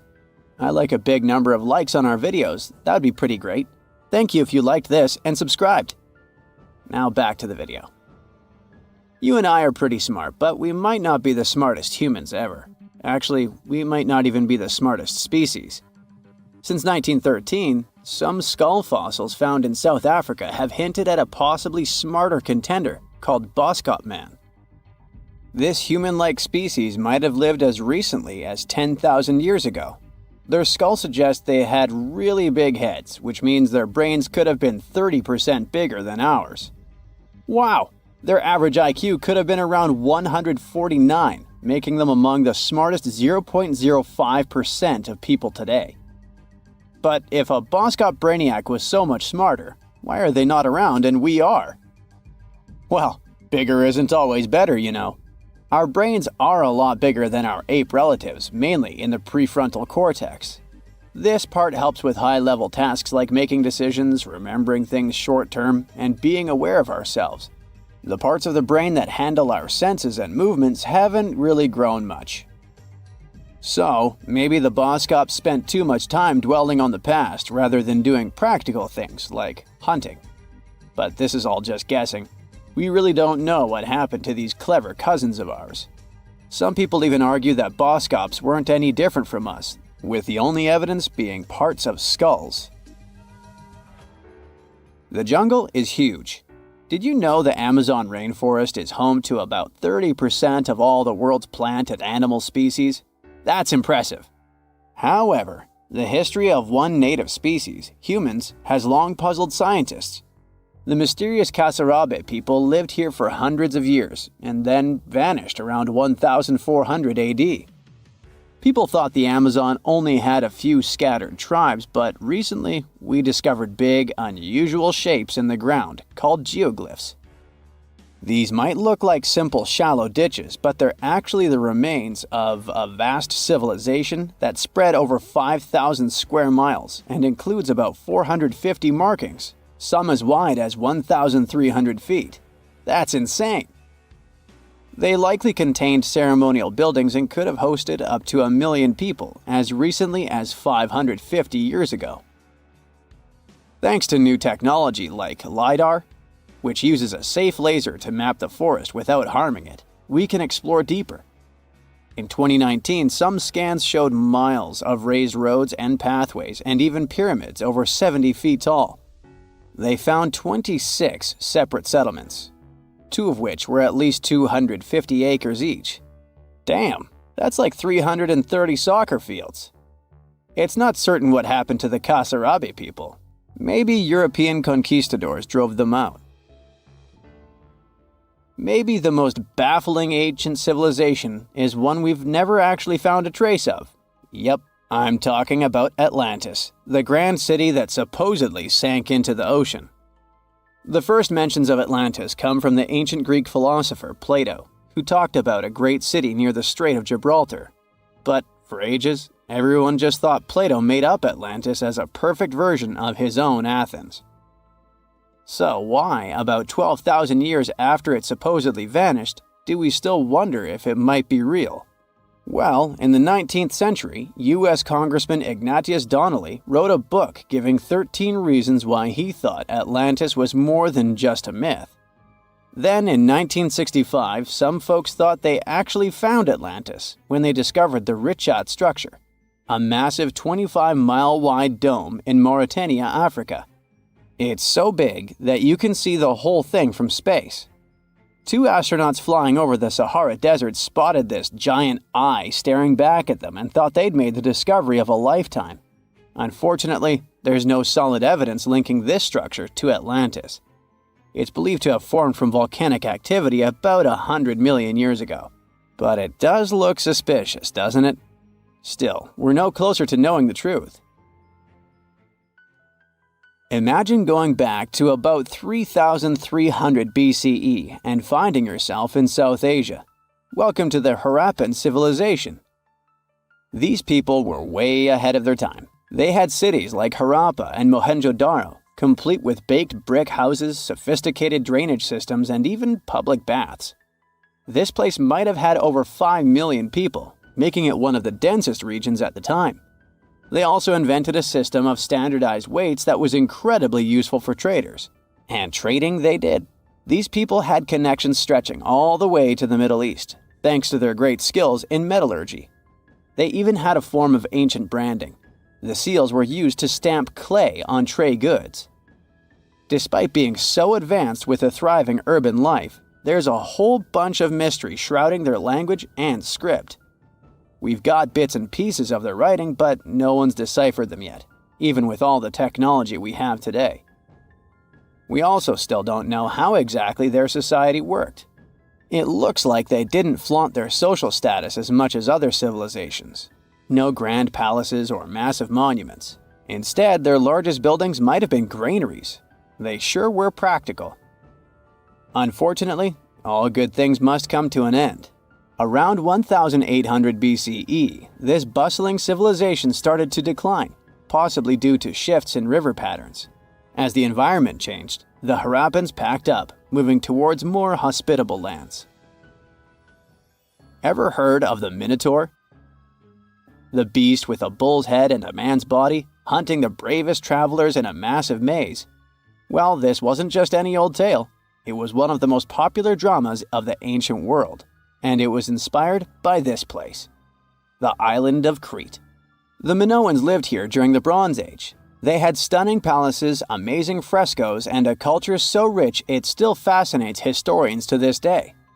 They built places like Knossos, which was so complex with its multi-story buildings and elaborate hallways that it might have inspired the whole labyrinth myth.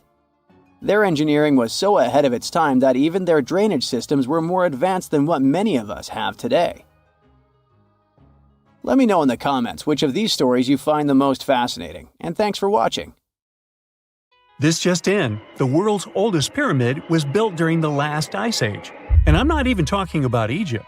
I'm saying our ancestors might have spewed a 27,000-year-old pyramid in West Java. Gunung Padang is not exactly shouting pyramid. It's more of a mound with huge scattered stones tossed all over it. But local people seem to revere it, and they have for centuries. It wasn't until recently that the Indonesian authorities decided to excavate a bit deeper to see what all the fuss was about. They ended up finding the remains of a human settlement. It was rather unexpected, since the mound is pretty high up. This excavation could only prove there were humans in the area as far back as 45 BCE, which sounds reasonable. It was up to an Indonesian geologist named Donny Hillman to prove that Gunung Padang is the world's first pyramid. He used all sorts of new technology to support his claim. Our guy used carbon dating, which digs deep into the earth and takes whole chunks of soil. He found layers and layers of constructions, like he was digging up Rome and finding ancient buildings buried in the ground. His research proved that there had been caverns and even rooms down there, which could only mean one thing: humans. As for the rocks located up in the mound, they were most likely strategically placed by the people who lived there back in the day. They needed a place to meditate, so they arranged things in a harmonious way. Their smooth surfaces wouldn't be the result of years of erosion, but the works of great sculptures, the Michelangelos of their day, let's say. If this is all for real, then human civilizations began way before we think they did.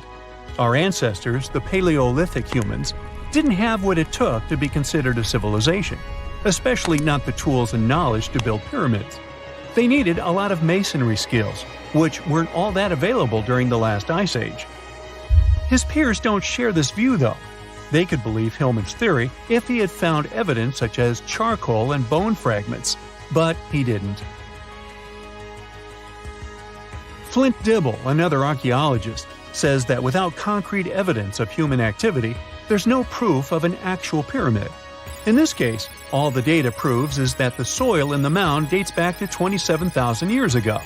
He thinks the rocks on top of the mound just slipped down the hill like rocks normally do. Only a complex society would have managed to build a stepped pyramid like they claim it was.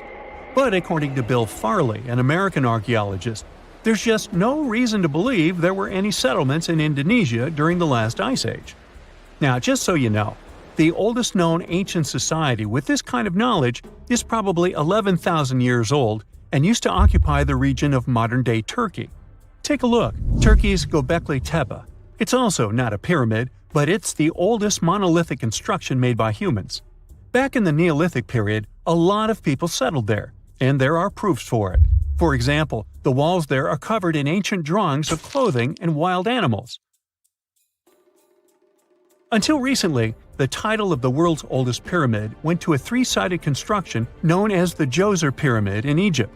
Djoser is located just a few miles south of the Giza complex in a town called Saqqara.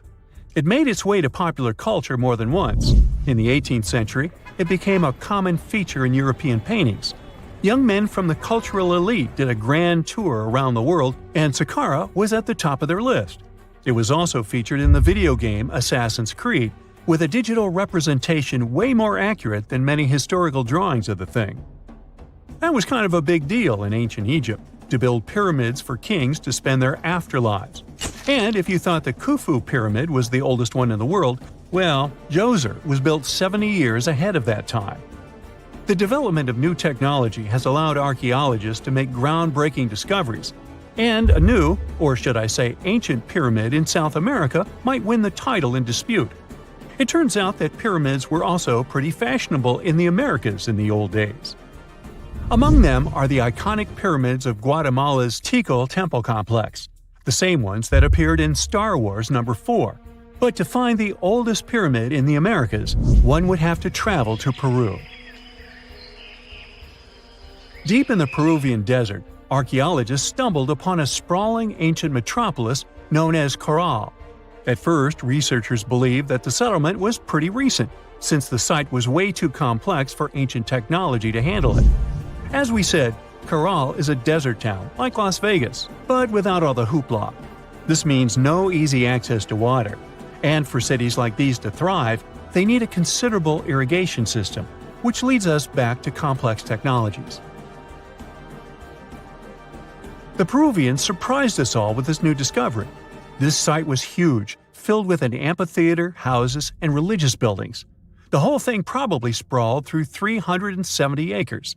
And when scientists went to test their initial hypothesis using radiocarbon dating, they found that the city probably sprung around 2027 BCE. On the site, archaeologists found 6 pyramids that could possibly predate the one in Saqqara. As far as they know, both civilizations coexisted in the same time period, in opposite parts of the world. But since researchers can't pinpoint the exact age of Corral's pyramids, it's pretty hard to guess which civilization completed their pyramid first. If only we had a crystal ball. Now, it just so happens that the shape of a pyramid is something that nature is able to produce all on its own, leaving us modern-day humans a bit confused. A classic example is the Japanese side of Yaonagani, which also goes by the name of Japan's Atlantis. The entire monument is about the size of 5 football fields and the height of a 5-story building. Explorers and scientists believe that Yaonagani dates back to 10,000 years ago. For Japan's top marine geologist, Professor Masaki Kimura, Yaonagani is the heritage of a lost civilization. Kimura has dived into exploring the ruins over 100 times over the past 10 years. To him, there are clear signs of human activity down there. Check out this triangular-shaped pool on the monument's surface. Kimura thinks it's actual proof of humans, because this triangle-shaped concave is a historical symbol of water fountains in the region. As it happens with a lot of these cases, not all scientists are convinced the same. For many, Yaonagani is probably the result of thousands of years of erosion, and the fact that the monument is composed of one massive rock leads them to believe it is not really human-made. Sure, these huge basalt columns may look like the ruins of a palace, but they're most likely the result of the intense volcanic activity in the region. And speaking of natural formations that really look like a human made it, a pyramid on Mars has been a hot topic lately. Humans have been keenly trying to prove that there is life on Mars for quite some time. But some are stretching it really far, saying that little green or gray people built a pyramid on the planet to try and build their own civilization. This picture was taken over a decade ago by the Mars Reconnaissance Orbiter, the MRO, but it started to resurface recently. It shows what looks like a 3-sided pyramid. Some people claim that the smooth side of the pyramid could only be the effect of otherworldly work. Then science comes along and explains that Mars is home to one of the deepest canyon systems in the whole solar system. The so-called pyramid is located in what is known as the Kandor-Chasma region. This Martian region has a bunch of similar formations that are nothing more than the result of erosion. Nothing supernatural going on there, apparently. You type Tonga Cliff Mystery into Google and this pops up. A rock. Yep, just a rock. At least at first glance. But it gets weird once you realize this is actually a 2-story tall boulder perched on top of a 120-foot high cliff in Tonga. And it's chilling there, at a whopping 128 feet above sea level. So, how the heck did this rock get there? First, a proper introduction. This is Makalahi, which means big rock in Tongan. This name hits the nail on the head because this baby stands at about 22 feet tall. That's taller than a giraffe standing on its tiptoes. And it weighs over 1,300 tons. And that's like stacking nearly 325 elephants on a giant scale. With those massive measurements, it makes total sense that the locals call it Makalahi. But from now on, we can also think of it as the giant tsunami rock. And to understand why, I've got to tell you the story of Makalahi in Tonga. In 2024, researchers from the University of Queensland's School of the Environment were exploring the southern side of Tongatapu Island. One day, they were chatting with a group of local farmers who mentioned a strange and massive rock sitting up on a cliff. And they were honestly pretty surprised. After all, it didn't make any sense for such a huge boulder to be located that far inland, especially since it's sitting about 656 feet away from the edge of the cliff. On top of that, it was covered in vegetation and surrounded by overgrowth, which suggests it's been sitting there for a long, long time. That's when they started asking themselves the big question: where did this rock even come from? So to figure it out, the team created a 3-dimensional model of the boulder and headed to the coast. After some careful research, they finally found the spot where the boulder could have originated. Turns out it broke off from a cliff more than 90 feet above sea level. Alright, so they found the source, but let's take a moment to recap what we know so far. The rock originally came from a spot about 98 feet above sea level, and now it's sitting at 128 feet above sea level.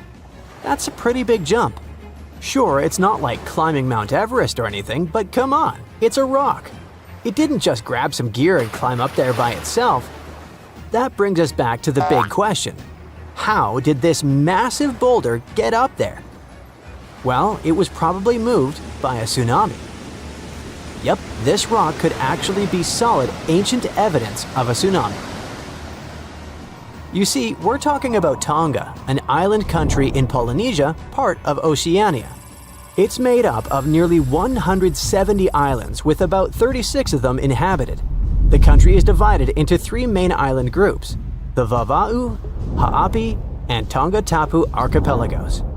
The entire region sits right at the junction of 2 major tectonic plates, the Indo-Australian plate to the west and the Pacific plate to the east. It's part of the Pacific Ring of Fire, that giant horseshoe-shaped zone that wraps around the ocean basin. And if there's one thing we know about the Ring of Fire is that it's packed with intense geological activity.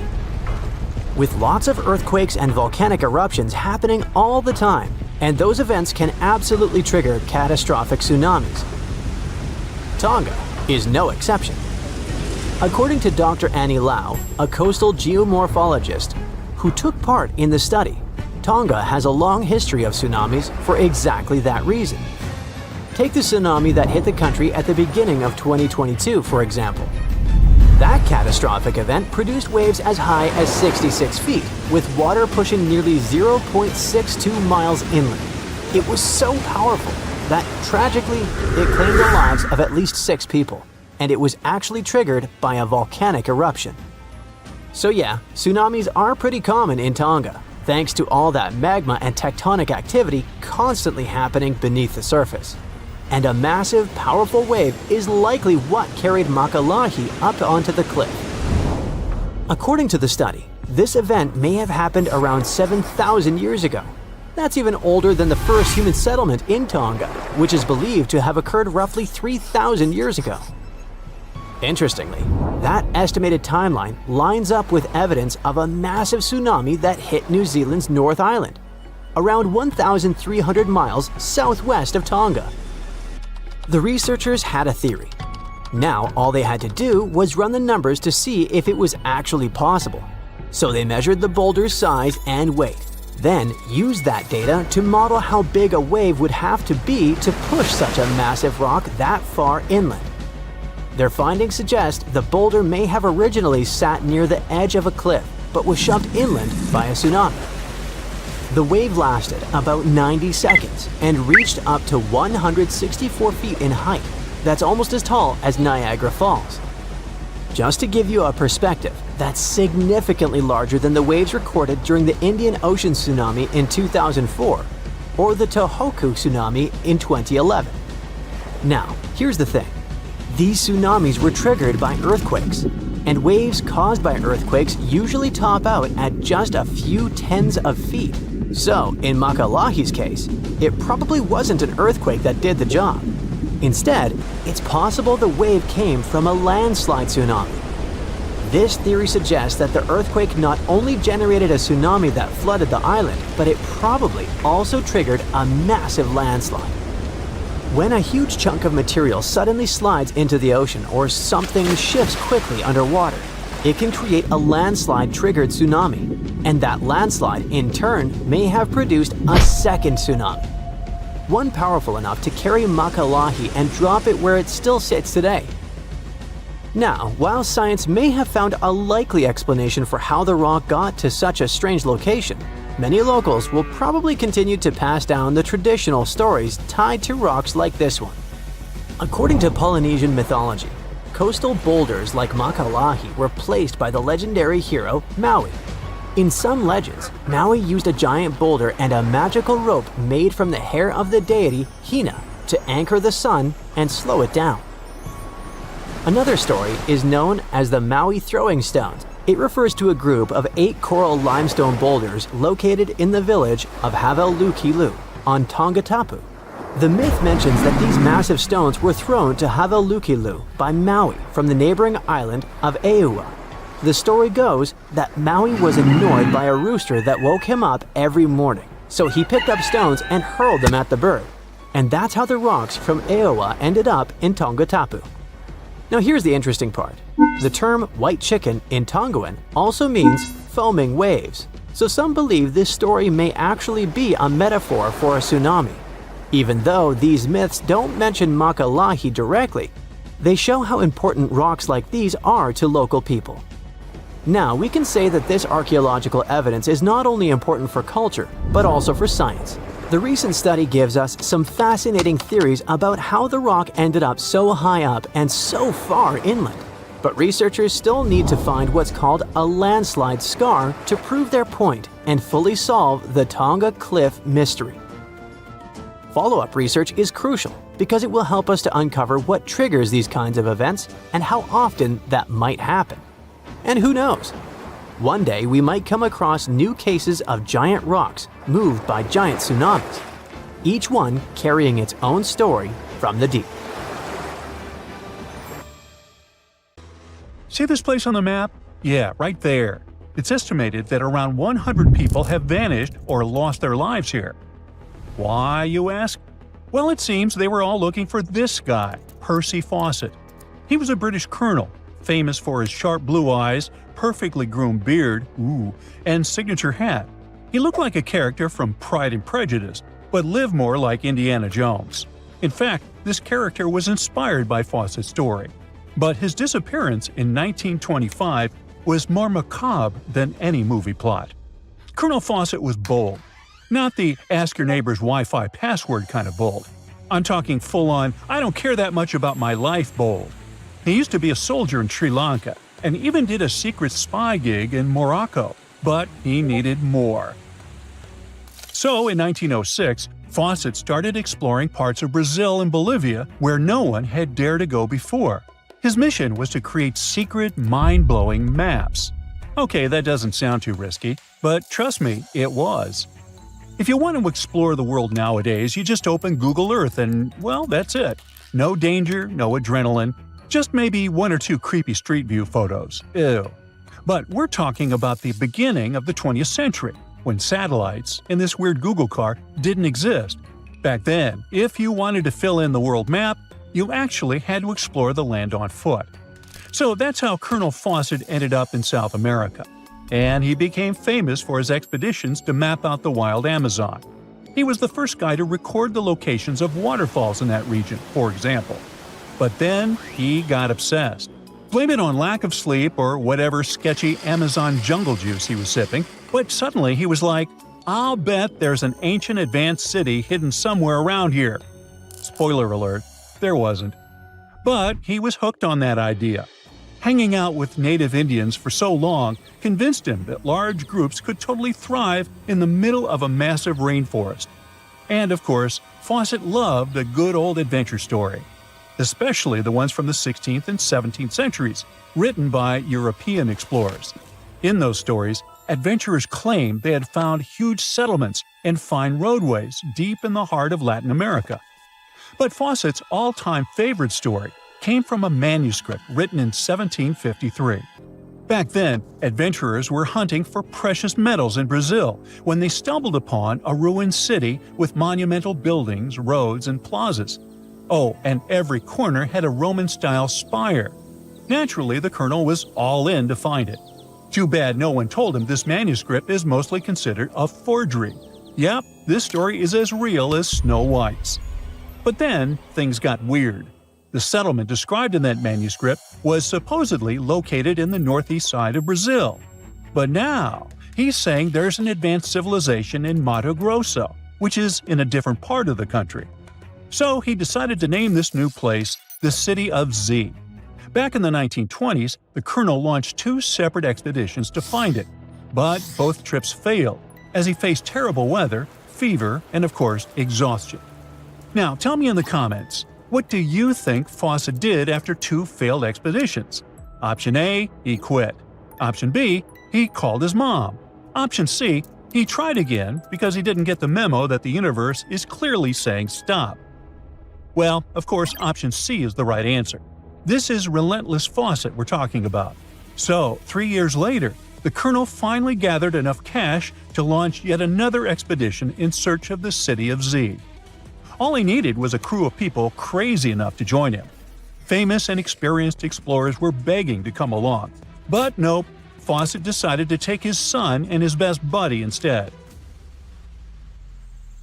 In January 1925, this brave trio set off on their journey.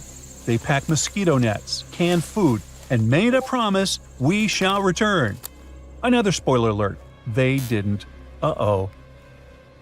The journey kicked off in New Jersey, and then they sailed all the way to Rio de Janeiro, Brazil. There, they stopped to grab some pack animals, like horses, and hired a couple of local guides. Now they were ready to head to the city of Cuiabá. Now keep in mind the distances in Brazil are crazy huge. So this little journey was like traveling from Miami to Chicago on foot. 3 months later, they finally ventured into the jungle for the first time. And that's when the fun really began. The crew faced piranha-infested rivers, an endless maze of thick trees, and the worst part, bugs. The constant annoying zzz of a gazillion mosquitoes wouldn't let them sleep, and Fawcett's best friend's foot got huge from tick bites. But the Colonel didn't have time to babysit his friend's princess foot. Oh no, he was too obsessed to take a break. In fact, at some point, he was so far ahead of his companions that he had to camp alone for a night. On May 29th, Fawcett finally came to his senses. There was no City of Z. But did he let that stop him? Not really. He unpacked their gear and sent the local guides back to Cuiabá. But before saying a final goodbye, he asked them to deliver a letter to his wife, saying something like, "Don't worry, hon, our son is well and getting stronger every day." Sure he was. Anyway, after this dramatic farewell, the trio set off into the bush alone. The darkness swallowed the thick forest, and then they were never seen again. Okay, that was intense, so let's fast forward. 2 years later, the newspapers were still speculating whether the trio could still be alive, and Fawcett became a legend, like Bigfoot, but less hairy. One guy said that the Colonel had become one of the locals and was living his happily ever after in the jungle.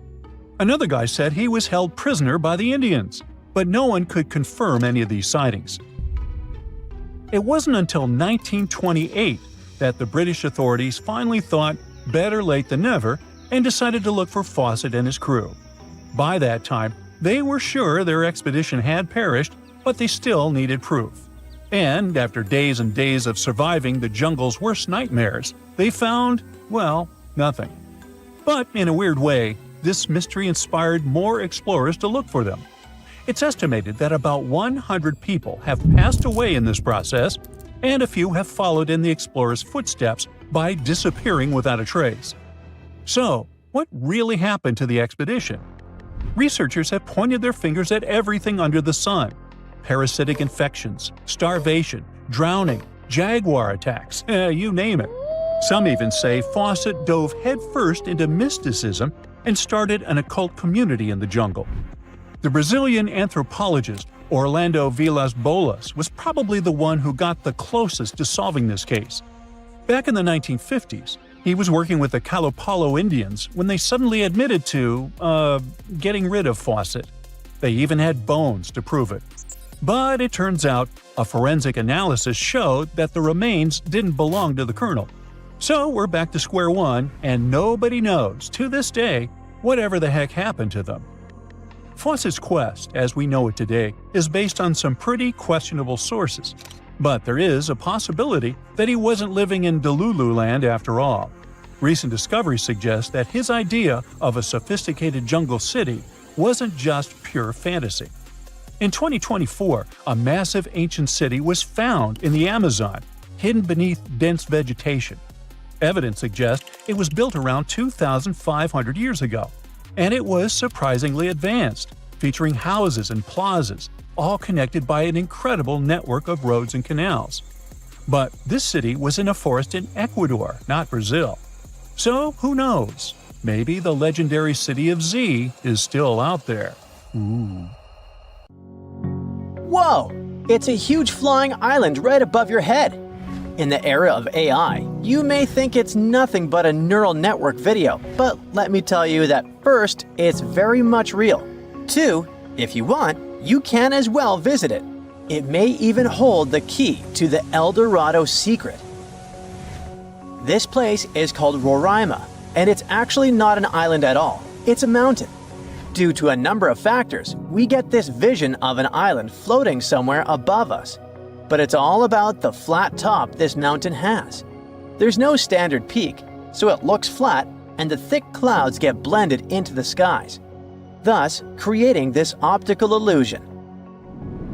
Despite the advancements in satellite technology and affordable air travel, there are still few places on Earth that feel truly uncharted. Like Mount Roraima is one of them. It's been around for almost 2 billion years, and it's one of the oldest formations on our planet.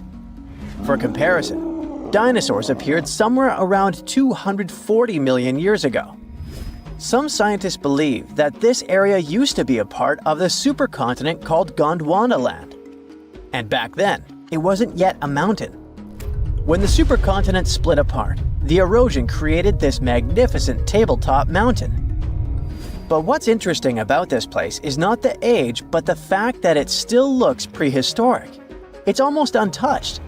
The reason for that is late exploration of this part of South America. By the way, we still discover new flora and fauna species living there every year. For a mountain, it's relatively short, only 9,220 feet. There are cities located at a higher pitch above sea level, say La Paz in Bolivia, whose elevation is 11,940 feet. So people could be living in the area of Mount Roraima too, despite its hard-to-get location. But there's a twist to it. The Pemon people are the original inhabitants of this region, and they have an incredibly rich tradition of myths. For instance, their mythology features deities that live on the Tepui, which are flat-topped mountains found in the grasslands. These mountains are considered sacred and are off-limits to the living since they're believed to be the dwelling places of ancestor spirits known as Mawari. So, there are traditions that restrict living in this area, but still, some sources claim that local communities do dwell there. But, obviously, modern problems lie not only in the spirits, but in very much limited job opportunities there. However, guided tours are actually available. So what will you see if you ever dare to visit this place? At the base of the mountain lies an evergreen rainforest featuring trees that range in height from 82 to 150 feet, with some specimens reaching up to 200 feet. Some of them are endemic for sure, meaning that it's the only place in the world where you can find them. Like, you can find orchids as large as a medium-sized tree.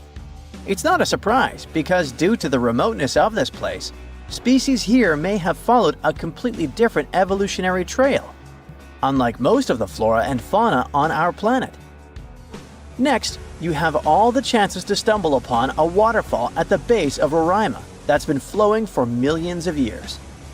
Fun fact, there are no rivers on Roraima summit, but the rainfall seeping through the porous rocks create this incredible view. All combined together make it look like some lost world, right? By the way, Sir Arthur Conan Doyle was inspired by Tepui, these tabletop mountains, when he was writing his The Lost World novel. Yep, it's not only Sherlock he was famous for. Among these natural wonders, Roraima stands out as the most accessible Tepui. There are more similar formations, but they're way less trek-friendly. Yeah, amongst other mountains, Roraima may be the easiest to get to, but still, it is very hard to get there, even taking into account all the modern technologies. So, how did the discovery happen? Hard to say for sure, but there is a theory backed up by official records. Back in the 16th century, here was this Sir Walter Raleigh. Look at his fancy collar and mustache. He was one of the most important people during the Elizabethan period. In 1594, he got to know about a great golden city near the Caroni River, That idea stuck in his mind. Maybe it was something like a get-rich-quick scheme for him. Anyways, 1 year later, he went to explore what is now Guyana and eastern Venezuela, and he described precisely Mount Roraima. On March 22, 1595, an English fleet led by Walter Raleigh showed up off the coast of Trinidad. Raleigh tried to make nice with the Spanish settlers there by trading and even inviting them aboard his ships for some entertainment. After a few drinks, the Spaniards opened up about a person having some particular activities in Guyana, sharing insights about the land's geography and the treasures they believed were hidden inland. Fast forward to April 7th. Raleigh pulled off a surprise attack on the town of San Jose and managed to capture this very person. After squeezing him for information, Raleigh declared his own plan to head into Guyana on a quest for the legendary Golden City. Since his ships couldn't navigate the narrow channels of the Orinoco Delta, Raleigh had his carpenters modify one of them, likely a galleass, to only draw 5 feet of water. This ship could carry 60 men, while another 40 were split among smaller boats. Progress was slow as they navigated through the delta, getting lost in what Raleigh described as a labyrinth of rivers. Eventually, they made their way to the Caño Manamo, and then into the main Orinoco River. A bit further upstream, where the Orinoco meets the Caroni, Raleigh encountered a native chief named Topiawari, and they hit it off. Topiawari revealed that his people had been pushed out of inland Guyana by a fierce tribe from the west. This fed into the prevailing belief, shared by both the Spanish and Raleigh, that El Dorado was home to runaway Incas from Peru. Topiawari also mentioned that the invading tribe was rich in gold, claiming that their nearest town, just a 4-day trek south, was the source of gold plates that were being traded far and wide. But he hinted that even finer treasures lay deeper in the land.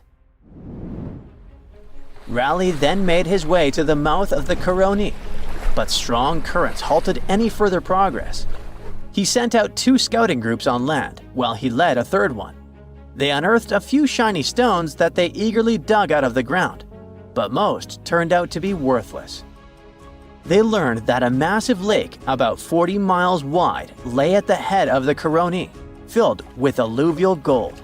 However, with no way to move forward and the Orinoco's waters rising, Raleigh had to call off the expedition, hoping to come back when conditions were better. It wasn't until 1616, over 20 years later, that Raleigh got the go-ahead from James I for a second try in Guyana. He assured the king he could retrieve a lot of gold from a mine near the Caroni that he had heard about on his earlier trip. James specifically ordered him not to clash with the Spanish, who were still controlling the Orinoco area. When Raleigh arrived in South America, he stayed on the ship while sending Lawrence Kemmys and a team to look for the mine. For reasons that remain unclear, Kemmys ended up attacking and capturing the Spanish town of Santo Tomé, resulting in the demise of Raleigh's son Watt during the skirmish. Unable to find the mine, the crew returned to the ship, and facing Raleigh's anger, Kemmys took his own life. Back in England, Raleigh was put on trial for allegedly lying about the mine and trying to provoke a conflict with Spain, which ultimately led to his execution. Or maybe those were the Maori spirits who didn't appreciate the intrusion. 1,000 years ago, near modern-day St. Louis, Missouri, there was a vibrant, bustling city called Cahokia. It was a Native American city, the largest and most influential one in Mississippian culture. At its peak, around 1050 BCE, Cahokia was home to as many as 30,000 people, making it larger than Paris at the time. But what's interesting is that Cahokia didn't have any big marketplace. Usually trade was the backbone of any big city, yet this one stood out for archaeologists. That's because Cahokia wasn't about commerce. It was about culture, community, and parties. The people who lived there threw massive parties that would last for days. The city's grandest feature was its 50-acre plaza, surrounded by amazing earthen pyramids. This massive space could hold over 10,000 people. Imagine them all gathering there for festivities, dancing, drinking coffees and teas, feasting on deer, and betting on sports. The events were super lively. Cahokians would wear awesome costumes, style their hair in interesting ways, and decorate their bodies with tattoos. Athletes were playing a game called Chunky, where they hurled spears at a rolling stone disc, competing to get as close as possible. The roar of the crowd filled the air, and performers showed off their skills.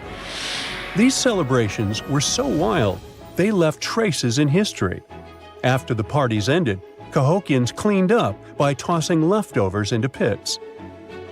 Archaeologists have uncovered these waste pits, and they were filled with food remains and pottery. One pit alone contained the remains of 2,000 deer, and that's from a single event. They also found traces of yaupon holly, a caffeinated plant that was traded from hundreds of miles away. This just shows how much effort and thought Cahokians put in their celebrations. Would you like to live in a city like this? But aside from all the fun and games, Cahokia was also deeply complex and spiritual. The city was built on a landscape that mixed dry land with swampy patches. Many people believe that this symbolized the connection between the world of the living and the dead. The people of Cahokia saw their city as a bridge between these two realms. They built earthen mounds, both for ceremonies and rituals, and as construction support. These mounds rose from the swampy areas. Meanwhile, people settled in the drier spots.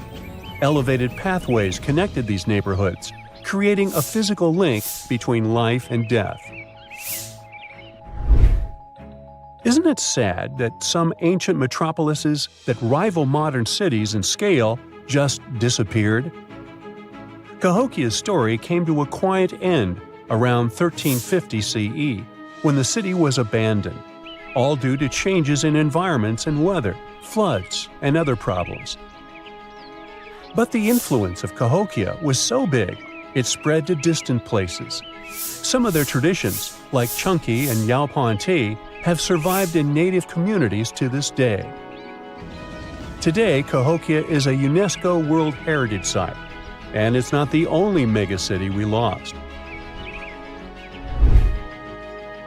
About 5,000 years ago, people in the Indus Valley built some of the world's first cities. Mohenjo-Daro was an ancient city in what is now Pakistan. The city was built around 2500 BCE, and back then, it was a thriving hub of the Indus civilization. Sure, it was much smaller than modern cities, but it was quite huge at the time, around 40,000 inhabitants. It looks like the locals were crazily strict and disciplined people. The city's planning and organization were incredible. It was laid out in a grid pattern. Streets and important buildings aligned along the north-south axis, probably to match the movement of the sun and moon. They also built one of the most advanced systems for water and waste management of their time. The city had about 700 wells. Nearly every house had its own. Most homes also had private bathrooms with drainages and even underground sewers. This shows how skilled these people were at staying clean.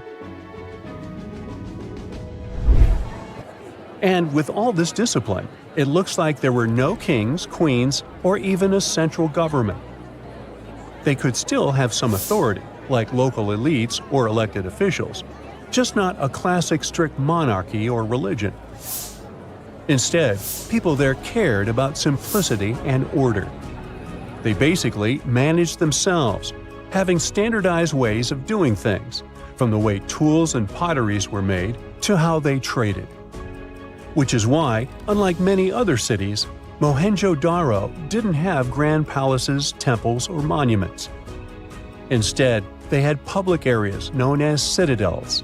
People gathered at citadels for rituals, meetings, and storage of grain. And it seems like this way of life worked perfectly. Scientists found some seals and weights, which means the economy was well regulated. Archaeologists found some intricate artifacts like ivory, lapis lazuli, carnelian beads, and gold jewelry. Another famous find is the small bronze statue known as the Dancing Girl, which was discovered in 1926. Mohenjo-Daro wasn't poor at all. And they also pulled off some awesome buildings. Staying clean was clearly way more important to them than displays of wealth or power. So they created the Great Bath, one of the most famous structures in the city. It's a large, watertight pool built with baked bricks, perched on a mound of earth, being almost a religious place, the closest thing they had to a temple. Meanwhile, the city itself was built on a series of mounds. They grew taller over the centuries as people added new houses and structures. Why did the city fail? No one really knows. There's something mysterious about the sculptures archaeologists found. Many of them seemed intentionally broken. This means the city's later inhabitants, maybe invaders or something, destroyed them for some reason. Some scientists think that the Indus River may have shifted course, disrupting agriculture and trade. But there's no evidence of a flood or any big event like this. It just seems like, over time, the entire Indus civilization just gradually faded away.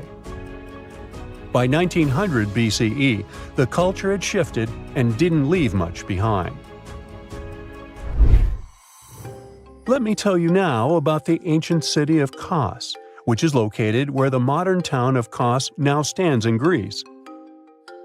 Imagine arriving by sea, and the first thing that hits you is the sheer grandeur of its agora, this massive public square built with stones in different colors, laid out on terraces that rise above you. It was one of the biggest in the ancient world, and it made a great impression on anyone approaching the city. This place has a rich history, dating back to around 2300 to 2200 BCE. A long time ago, local folk gathered up from different parts of the island to form a new city in the northeast. People have lived there since the Bronze Age, and over time, it became a super important center of culture and trade. And no wonder, since it's right near a natural harbor.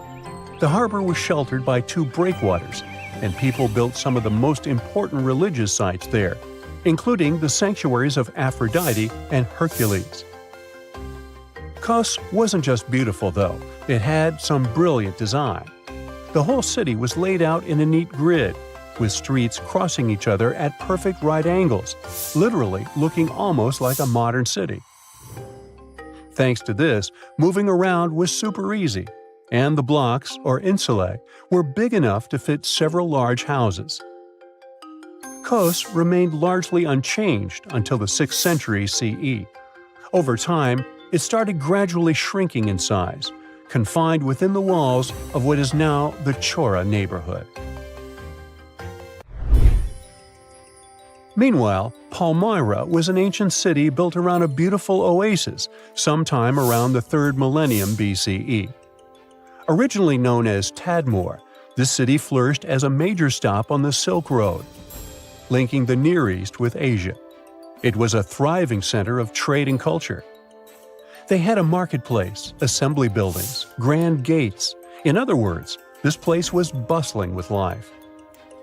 The city has been through many hands throughout its history, from the Byzantine to Arab caliphates, which is probably why it had some awesome architecture. An interesting blend of Greco-Roman, Persian, and Arabic vibes. The Temple of Bel, the Great Colonnade, and a Roman-style theater. But, like all the others, it decayed over time. Palmyra's importance faded, and by the early 1400s, it had been largely destroyed. But at least its ruins remained. Right now, they're a UNESCO World Heritage Site. There's this interesting ancient site near St. Louis, Missouri, that a lot of people don't know about. It's called Cahokia, and it used to be a huge city with up to 20,000 people living there back in the 11th century. It's full of these massive earthen mounds that were built by hand, and the biggest one is still there today, at the Cahokia Mound State Historic Site. Even though we don't know everything about this civilization, researchers have been able to piece together some information from the remains they've found. For starters, they found some pretty old teeth at this site. After studying their appearance and structure, scientists suggest that a lot of different indigenous groups lived there. About a third of them came from other areas in the middle of the continent, which they figured out by studying the different levels of various substances in the teeth. And get this, the way the mounds are arranged shows that this was actually a planned-out city, not just a bunch of villages grouped together. The rulers lived on top of the mounds, while everyone else lived in other structures. It's amazing to think that they were doing things like farming, hunting, logging, pottery, and weaving, all within this one giant city. Right in the middle of Cahokia, there was this giant mound that was about 100 feet tall, and around it, there was this huge wooden fence. Inside the fence was the city center, which had a big open space called a plaza. Archaeologists think that the plaza was designed to represent the 4 cardinal directions of the world. It was like the people who built it wanted to create a place that was in harmony with the universe. The center of the city was where they held ceremonies and events, and it was such a big deal that people from outside Cahokia would come to be a part of them too. What became of this city? Hard to tell. Some people think that the reason it fell apart is that they cut down too many trees and the land got all messed up. Other scientists believe that's not true, because the soil was still in pretty good shape after the city was gone. The Europeans were not even around at that time, so they couldn't have influenced the downfall of Cahokia either. There's also one theory that suggests there were fights with other communities that caused the city to collapse. These days, there are over 65 preserved mounds, and you can even climb the steps of the tallest one. The best part is that local authorities are thinking of making it a national park, so you should totally plan to visit before it gets too crowded. Mohenjo-Daro is another lost ancient city that's still surrounded by mystery. Located in modern-day Pakistan, it was a city that flourished during the Bronze Age, and it was extremely advanced for its time.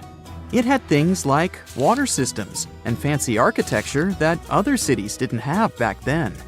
Despite these features, it's not as well known as other ancient cities, like those in Egypt or Mesopotamia.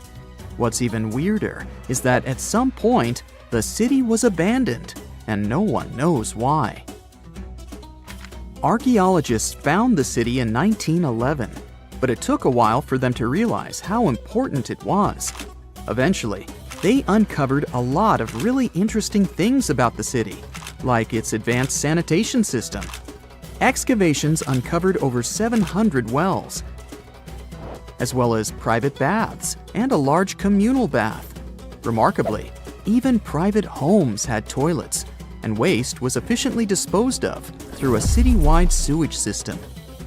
They also had a lot of trade connections and made some really beautiful objects, like pottery, jewelry, and figurines that were sold all over the region. Despite its amazing culture and knowledge, scientists have yet to figure out why the city was abandoned. Some people think changes in the nearby river might have had something to do with it. The writings that the people of Mohenjo-Daro left behind are still a complex code, even for the most skilled specialists, making it even harder to piece together their history. Have you heard of the lost city of Kolmanskop? It used to be a small settlement in the Namib Desert. Legend has it that it got its name from a man named Coleman who got stuck in the local dunes and was never seen again. But that's not the interesting part. In 1908, a railway worker found a shiny stone and showed it to the chief railway foreman, who turned out to be a hobby mineralogist. They discovered it was a diamond, and soon, Kolmanskop became the richest town in Africa and one of the richest places in the world. It had luxurious stone houses, a school, a hospital, and even an ice factory to produce ice for fridges. The hospital had the first X-ray machine in southern Africa, which was supposedly used to check if workers were illegally swallowing diamonds. Its popularity began to decline in the late 1920s when another diamond-rich location was discovered nearby. Most of the inhabitants soon began to flee the city in search of a better life, leaving the buildings abandoned.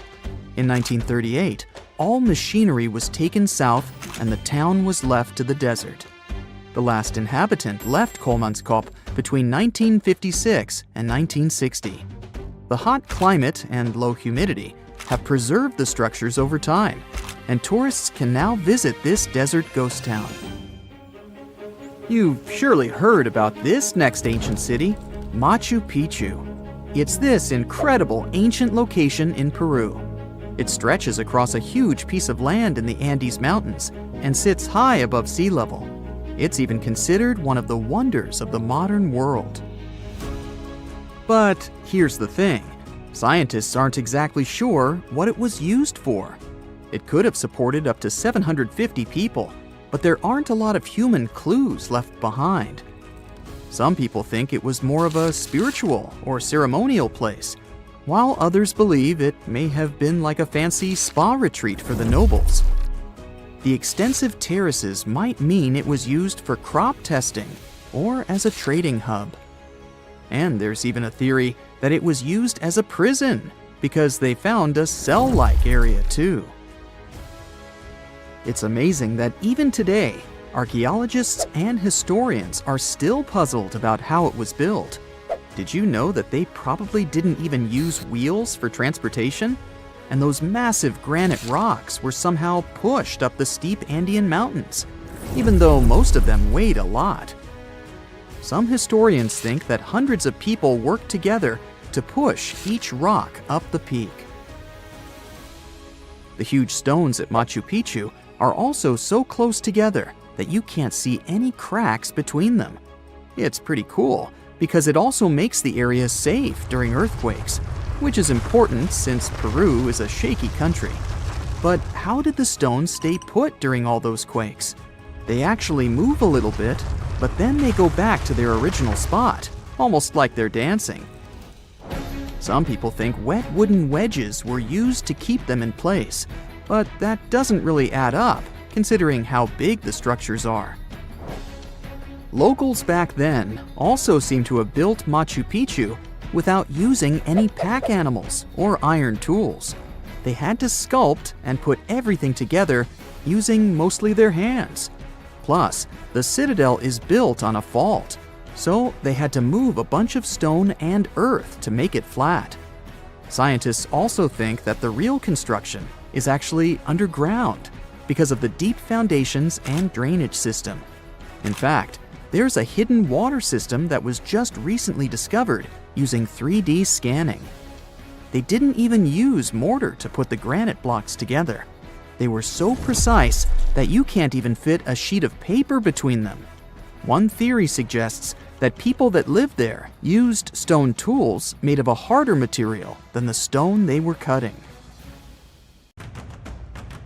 Scientists discovered something Atlantis-like near Australia. There used to be an entire continent that's now underwater.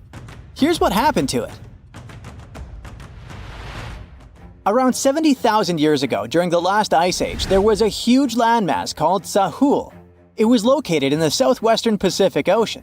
This ancient supercontinent connected what we now know as Australia, New Guinea, Tasmania, and the Aru Islands into one giant piece of land.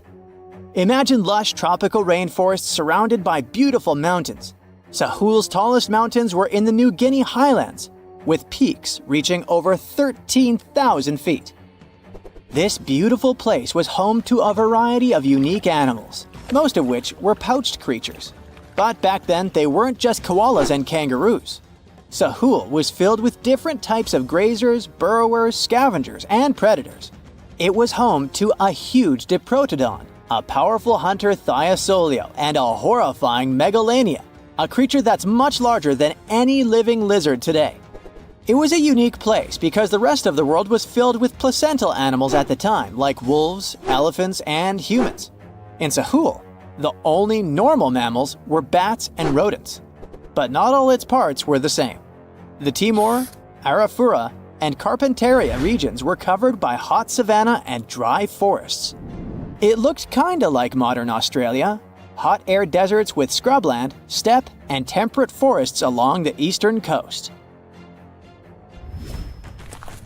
Back then, people were migrating all across the world. They made an incredible journey from Southeast Asia to Sahul and first arrived here from 60 to 45,000 years ago.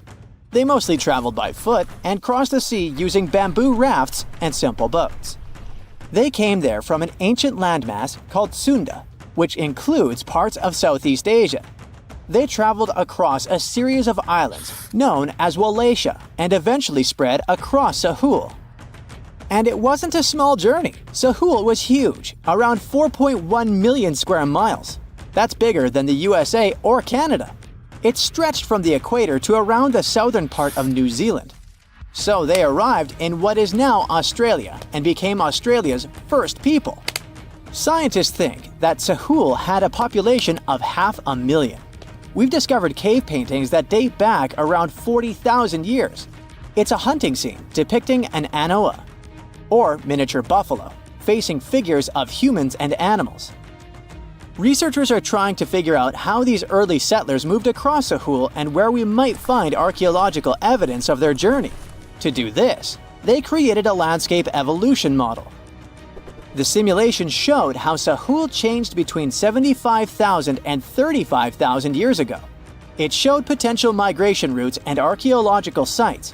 Humans likely traveled along coastlines and rivers. But how did Sahul get submerged off the coast of Australia, similar to the mythical Atlantis? During the last ice age, much of the Earth's water was locked up in large ice sheets and glaciers. The sea levels were much lower than they are today. After that, the global temperatures increased. The ice sheets melted and the sea levels rose, flooding the land bridges that once connected different parts of Sahul together. About 8,000 years ago, New Guinea separated from mainland Australia, and then, about 6,000 years ago, Tasmania did the same. We still can explore the underwater parts of Sahul thanks to new technology. Divers explore and collect samples directly from the ocean floor. Underwater drones can go to places that are too deep or dangerous for humans to explore. And with sonar mapping, scientists use sound waves to create maps of the ocean floor. It's like using an echo to see what's underwater. The sound waves bounce off the seabed and come back, helping us create a picture of what it looks like. Deep underwater, archaeologists have found stone tools and other artifacts. They also discovered fossils of animals underwater continent. Sahul isn't the only hidden gem of Southeast Asia. Take Sundaland, a place made up of Sumatra, Java, Borneo, and some other islands. This place was crazy huge during the Ice Age, but now almost fully underwater. Almost, but not entirely. The parts above the ocean are teeming with life. If you like birds, check this place out. It has almost a fifth of the world's bird species. You can spot colorful birds like the Java hawk eagle and the Bali starling among the lush forests. It's also a home to a fourth of Earth's fish species. Sundaland's waters are a haven for marine life, even the most exotic animals like the Asian arowanas. It's also a treasure trove of flowers. That's where you can find Rafflesia and Titan arum, the world's largest flowers. This makes it very similar to Zealandia.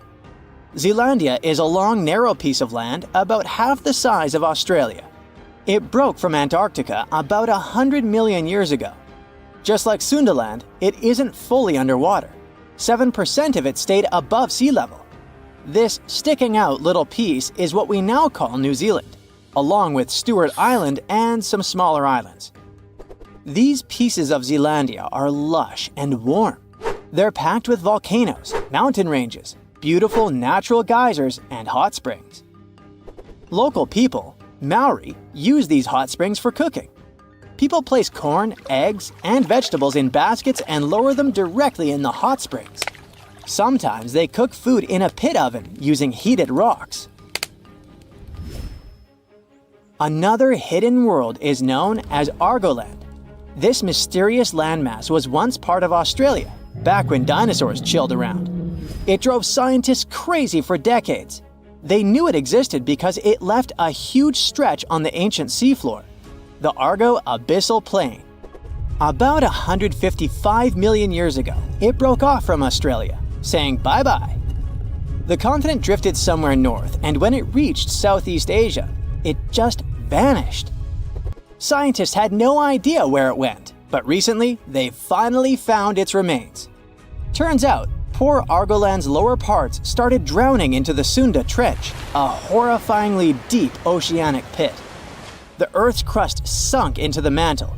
Meanwhile, the upper parts of Argoland were pushed upward, grabbing the younger rocks on land. Because of this, Argoland broke apart into a bunch of smaller pieces. These pieces formed parts of Borneo, Java, Sulawesi, and other regions. The remains are buried under Indonesia and Myanmar. Imagine a colossal landmass the size of Greenland, Greater Adria. Its journey began about 240 million years ago when it broke away from the supercontinent Gondwana. It started moving north, and after 100 million years of enjoying the warm seas, it suddenly crashed into Europe and shattered into pieces. Most of these pieces went deep into the Earth's mantle, but some were scraped off and became part of mountain ranges like the Alps. Today, the remnants of Greater Adria are scattered across more than 30 countries, from Spain to Iran. That's why they're hard to look for. Seychelles was also once part of Gondwana. Yep, these idyllic islands are sitting atop of the ancient continent. We know a lot about it because of its fascinating granite outcrops. 100 years ago, Alfred Wegener discovered continental drift, but no one believed him. These granite outcrops helped him prove that he's not crazy and that tectonic plates really are moving. The Seychelles broke off from India and Madagascar and eventually became a sad loner in the Indian Ocean.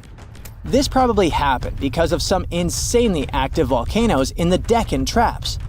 But now, the islands are home to unique species both on land and in the coral reefs nearby.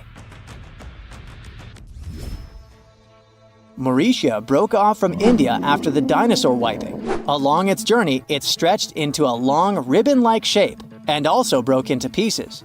Now it's all scattered beneath the Indian Ocean. Scientists stumbled upon this lost land by studying tiny ancient crystals called zircons. These zircons are like time capsules. They date back an astonishing 660 million to 2 billion years. That's even older than Mauritius itself. These ancient crystals hinted that there's another Atlantis somewhere nearby. Turns out there are hidden continents all around the world, and maybe we'll discover more of them in the future. Tunnels, metro, underground systems, and even secret passageways to the houses of the rich and famous. Why else do we need tunnels, you may wonder? To hide. Many cities have underground tunnels and even underground doppelgangers. Now let's make it clear. Those passages are normally not connected, contrary to the popular rumor claiming that it was possible to get from Scotland to Turkey using underground passageways built around 5,000 years ago. I mean, it sounds insane even today. Imagine building it back in the day. These tunnels have an official name, the Erdstall Tunnels, and they were most likely built in the Middle Ages. However, we still don't have the exact information about the date. The highest concentration of those tunnels are in Bavaria, Germany, but there are many of them in Great Britain and France too. Erdstall tunnels, a unique type of earthen passage found globally, are characterized by their narrow, oval-shaped corridors and tight choke points, known as schlups, or slip-outs. Despite speculation, their purpose remains a mystery. However, some of those tunnels have fireplaces and even vents, which might mean those were used primarily for shelter. Dating back to the Middle Ages, possibly as early as the 12th century, Erdstall tunnels lack archaeological signs and historical records. So it's not a surprise that there are many rumors about their use. Some scientists are sure those were storage spaces, though their narrowness makes this impractical. Another idea is that they provided hiding spots for farmers during tribal raids. However, their single entry point raises doubts about their effectiveness in evading threats. Now, if you're feeling like Indiana Jones and want to venture into those tunnels, you're in luck. A few structures, like the Erdstall Radkobluken in Austria, welcome visitors to explore these enigmatic structures. Most of them are closed to the public eye, though. The origins of Erdstall tunnels remain largely unknown, just like their real functions. And if you think, hey, it's the 21st century here, we can study pretty much everything, well, you're wrong. What makes these tunnels hard to study are the tight confines. Traditional surveying methods often prove inadequate in such spaces. To solve this problem, scientists use a handheld device that integrates an RGB camera, a gyroscope, and high-resolution depth sensors, allowing them to capture intricate details of the tunnels. They also use modern techniques like 3D surveying in hopes of uncovering the true origins and purposes of those tunnels.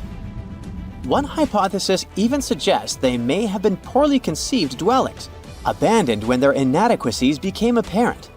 Still, not everyone quite agrees with this idea. Other theories suggest they served spiritual purposes, while the most intriguing idea speculates that those tunnels may be remnants of extraterrestrial civilizations. Experts believe they may have been used for practical matters, such as granaries or hiding spots from looters. As we don't have exact info on who built it and when, it may be pretty much anyone, even a sloth. Nope, I'm not a lunatic. Sloths can build giant tunnels. Check this out. In 2009, a farmer in southern Brazil was driving his tractor through a cornfield when it suddenly sank into the ground. He quickly discovered he had broken through the top of an underground tunnel. When researchers came to investigate, they found a tunnel around 6.5 feet high and the same 6.5 feet wide, extending about 50 feet long right beneath the farmer's house. When they looked closer, they instantly saw deep claw marks on the walls. That was the proof the tunnel wasn't human-made. So that thing the farmer uncovered was a megafauna paleoburrow, a prehistoric tunnel dug by ancient creatures like giant ground sloths or giant armadillos from over 10,000 years ago. I know, it's hard to imagine those beasts, but let me help you.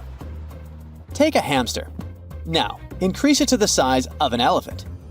Don't forget, this 13-foot-tall hamster could also walk on two legs. During their time, around 15 million to 10,000 years ago, many species of sloths and giant armadillos roamed the Americas, some even digging similar tunnels. Today, many of these tunnels are filled with sediment, though some remain clear, similar to the one the farmer discovered. This 2009 find sparked significant interest, leading to the discovery of over 1,500 paleoburrows across southern Brazil, making it the era with the highest concentration of such sites worldwide. But no one knows exactly why there are so many of them in southern Brazil. While some paleoburrows exist throughout South America, none have been found in North America, which is weird since those huge sloths roamed the entire continent. The exact purpose of these large tunnels remains a mystery, but scientists believe they may have served as nursing spaces, temperature regulation, or hibernation areas. Tunnels likely developed over centuries as successive generations of sloths and armadillos expanded them. Now, let's take a look at fugus. No, not the Japanese fatal delicacy, and no, not a town in New Guinea. To see them, we gotta travel to the UK. So fugus are underground structures too, but they don't look exactly like tunnels. They are dry stone structures. They look as if a cave had been decorated with stones from the inside. There are only around 15 of them found so far, and most of them are located in Cornwall. According to the estimates, those tunnels were built about 2,400 years ago, and they're still in pristine condition, which is truly fascinating. I mean, back in the day, people had no cool machinery whatsoever, yet their structures still last. And if you dare to buy an apartment today, well, chances are you won't be too happy about the quality. Going back to our fugus, there's nothing extraordinary about their supposed purpose. They could be used for spiritual purposes, as a place to hide, or a food storage. The latest application, though, is a bit weird. I guess it's not a secret for anyone that England is famous for its excessive humidity. And if you want to store your food properly, you gotta avoid the humidity at all costs. Otherwise, say welcome to mold and fungi. But ancient people weren't dull-witted at all, or they wouldn't have survived, and you and I wouldn't be around now. So they might have adapted those fugus to store just some products, those that already had natural molds in them, assisting in the preservation of perishable food, like milk, butter, and cheese. But hey, those are just speculations. The true reason why they were built remains unknown. What makes fugus unique is that they are intentionally built tunnels, not just excavated mines like those in Wales. They were crafted by digging deep trenches, lining them with stone slabs, covering them with capstones, and then filling over them, all of which took significant time and effort. Still, no matter how hard those were to construct, cities around the globe are often built over intricate tunnel systems, each unique to its location. For instance, Paris is famous for its extensive underground quarries, which were abandoned years ago, but still pose a risk of collapse in certain areas above. London boasts one of the largest tunnel networks in the world, including many that were specifically created for military purposes. In New York City, there are rumors of secret tunnels, while Los Angeles has old tunnels from the Prohibition era used for speakeasies. Many other cities also have their share of enigmatic tunnels, and surprisingly, Florida is no exception. It happened in the year 2011 in Ybor City. Near a former post office, flooding uncovered something weird, a section of an unknown structure. Back then, people didn't pay much attention to that, so it took another 7 years to discover something truly fascinating.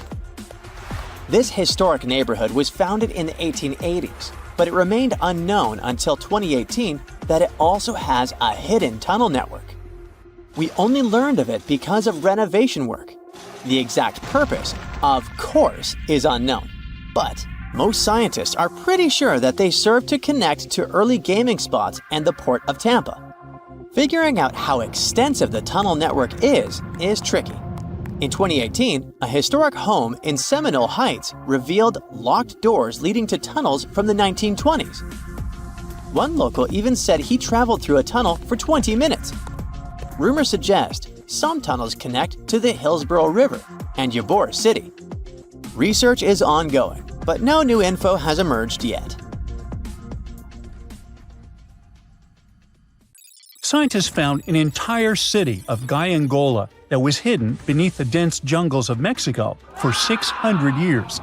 It covers 360 hectares, had over 1,000 buildings, 2.5 miles of defensive walls, a network of internal roads, and a well-planned urban layout with temples and ball courts, and separate neighborhoods for the elites and commoners. For centuries, people believed there was just an abandoned fortress there, based on stories passed on from generation to generation. Until recently, there was no way to see how truly huge it was without spending years on the ground. But thanks to the new technology, a remote sensing tool called LiDAR, they got a 3D model of the area in just 2 hours from a plane. Gallengola was built between the years 1350 and 1521. It was a crucially important place for the Zapotec people, a group that had lived in the area since around 700 BCE. In Gallengola, families lived together in homes with big patios in the middle, surrounded by rooms. When families got bigger, they built more rooms and made their homes larger. The study found that both the leaders and regular people worked together to make the city better. Because Gyangola was surrounded by mountains, they used this land wisely and built their houses in a way that fit the slopes and let rainwater flow naturally. This helped keep their homes safe and strong. They were built so well that many of these buildings are still standing, even after hundreds of years. There are 2 pyramids in the center of the city. They may have been used as temples where the priests celebrated rites and ceremonies to their deities. The priests brought offerings to the altars, and the people assembled at the 2 squares that are now sunken. Then, there is also a palace with 64 rooms, some of them with circular columns on several sloped terraces. There are patios with many stairways all connected to each other. The sensing tool also found a round-shaped lookout point on a natural rock, where the Zapotec people could see their foes approaching from a distance. Researchers also noticed 2 circular structures that could have been used to watch the stars and measure time. They also found some tombs, so there was most definitely a city cemetery. By the end of the 1400s, the Zapotec people controlled a large territory on the Pacific coast and had successfully defended their land from the Aztecs, who were trying to take over more territory. They did the almost impossible and survived a 7-month-long siege at Gyangola. When they won this conflict and kept control of the southern part of Mesoamerica, the Zapotecs didn't need to live in Gyangola anymore. Staying in the mountains had its pros, but they needed fresh water and good farmland to grow food. The small city of Tehuantepec, just 12 miles away, had these conditions, so they moved there just before the Spanish arrived in 1521. Over time, Zapotec traditions started to fade, but their culture didn't disappear completely, and more than 300,000 Zapotec people still live in Oaxaca state in Mexico. They speak their own languages and keep their traditions alive. Creating the 3D model of the lost city is just the beginning of the research. Archaeologists hope that future studies of Gyangola will help us learn more about how the Zapotecs were organized, how they ruled their cities, and how they interacted with the Spanish when they arrived. They plan to study all 1,100 buildings found in the LiDAR scan, and it will take a few years. Instead of digging up the ruins, they will use special technology to scan the land and learn more about the city without damaging it. This same tech helped scientists find another massive ancient city that lay hidden beneath the thick green canopy of the Amazon forest. A whole network of houses, plazas, roads, and canals was hiding in the shadow of a mighty volcano. For centuries, many scientists assumed that ancient Amazonian people lived in tiny huts, clearing patches of land to survive. But this city, built 2,500 years ago and inhabited for 1,000 years, proves the opposite. Now, scientists think tens of thousands or even hundreds of thousands of people lived in complex urban societies. Scanning the area found 6,000 rectangular platforms, each measuring around 66 by 33 feet, and standing 6 to 9 feet high. These structures were arranged in clusters around central plazas, with straight roads with perfect right angles and paths connecting them. One of the roads was 16 miles long. Building straight roads like this is far harder than just following the landscape. Some of these roads may have had deep spiritual or ceremonial significance. The volcano's rich soil helped the civilization thrive, but it may also have led to its downfall. Researchers also found signs of threats to the cities, such as ditches that blocked entrances to the settlements. Maybe some people living nearby were trying to get in. The next step for the researchers will be studying the adjoining 116 square miles to know more about this large, complex society that could be bigger than the well-known Mayan societies in Mexico and Central America. Meanwhile, in 1963, a man in Turkey discovered an ancient city while renovating his own house. He knocked down a wall in his basement and found a mysterious room. He kept digging and saw a tunnel. It led to the Derinkuyu underground city. It's one of the deepest multi-level underground settlements in Cappadocia and in all of Turkey. The inhabitants lived on 8 levels and had access to cellars, storage areas, chapels, a school, a study room, and other structures. All floors were connected by an extensive network of tunnels. The underground city was probably built as a shelter. The construction is hiding at 279 feet deep, and you can't see it from the outside. The complex was large enough to shelter about 20,000 people with their livestock and food supplies. There was also a 180-foot ventilation shaft. Archaeologists believe that Phrygians first built the levels. The Romans used and enhanced the structure later. The golden time of Derinkuyu was during the Byzantine era. The next lost and found city appeared only in a few inscriptions and ancient texts, so no one could be sure it really existed. Scientists searched the majority of the coast of Egypt until one archaeologist and his team detected a colossal face looking at them from under the water. The ancient city of Thonis Heraklion was discovered completely submerged 4 miles off Alexandria's coast. In the ruins of the lost city, there were 64 ships, 700 anchors, and a treasure trove of gold coins. Archaeologists believe the 16-foot-tall statue and the temple remains are the most important findings discovered by the expedition. Back then, the city had ceremonies and celebrations that took place in the Temple of Ammon. The ruins and artifacts were made from granite and diorite, so they were in good condition even after having been in contact with water for centuries. They give people a glimpse into what life was like 2,300 years ago in one of the most important trade ports of the world. The city had a network of canals, sort of like an ancient Egyptian Venice. The canals linked many separate harbors and anchorages. Towers, temples, houses, and other structures were also linked by bridges. Thonis Heraklion was the country's main port for international trade and the collection of taxes. No one really knows how the city ended up submerged, but archaeologists connect it with natural causes. At the end of the 2nd century BCE, most probably after a flood, it got covered with water. Then Alexandria, the city founded by Alexander the Great, became more glorious than Heraklion. Before Alexandria's fame, Heraklion was the main port of entry to Egypt. So after the tragedy, many ships heading for Heraklion had to change their route and go to Alexandria. Heraklion lost its glory until its discovery in 2000. Waves are crashing higher than ever before, about to swallow one of the world's most mysterious islands. By 2080, rising seas could crash all the way up to Ahu Tongariki. It's the famous ceremonial platform on Rapa Nui, aka Easter Island. Unfortunately, that's not just a guess. Researchers at the University of Hawaii at Manoa have already run the numbers and shared their findings in the Journal of Cultural Heritage. Their study shows that up to 51 other cultural landmarks, including the iconic Moai statues, could face flooding. But before we get to all that drama, let's learn more about Rapa Nui itself. This is the original name of Easter Island. People from Polynesia settled there way back, around 300 CE. Once they made themselves comfortable, they started creating their own wild and creative culture.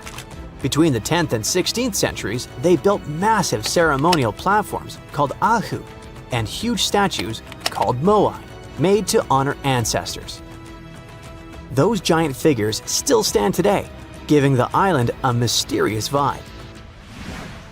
Rapa Nui National Park protects all this. It's a Chilean wildlife area, the heart of Rapa Nui culture. The architecture and sculptures here are totally unique, even compared to other Polynesian islands. Easter Island is super remote, literally the farthest inhabited island in the world, sitting 2,300 miles from mainland Chile. The island covers 64 square miles, and the World Heritage Site takes up about 27 square miles, including 4 tiny nearby islets. Rapa Nui National Park is full of archaeological treasures.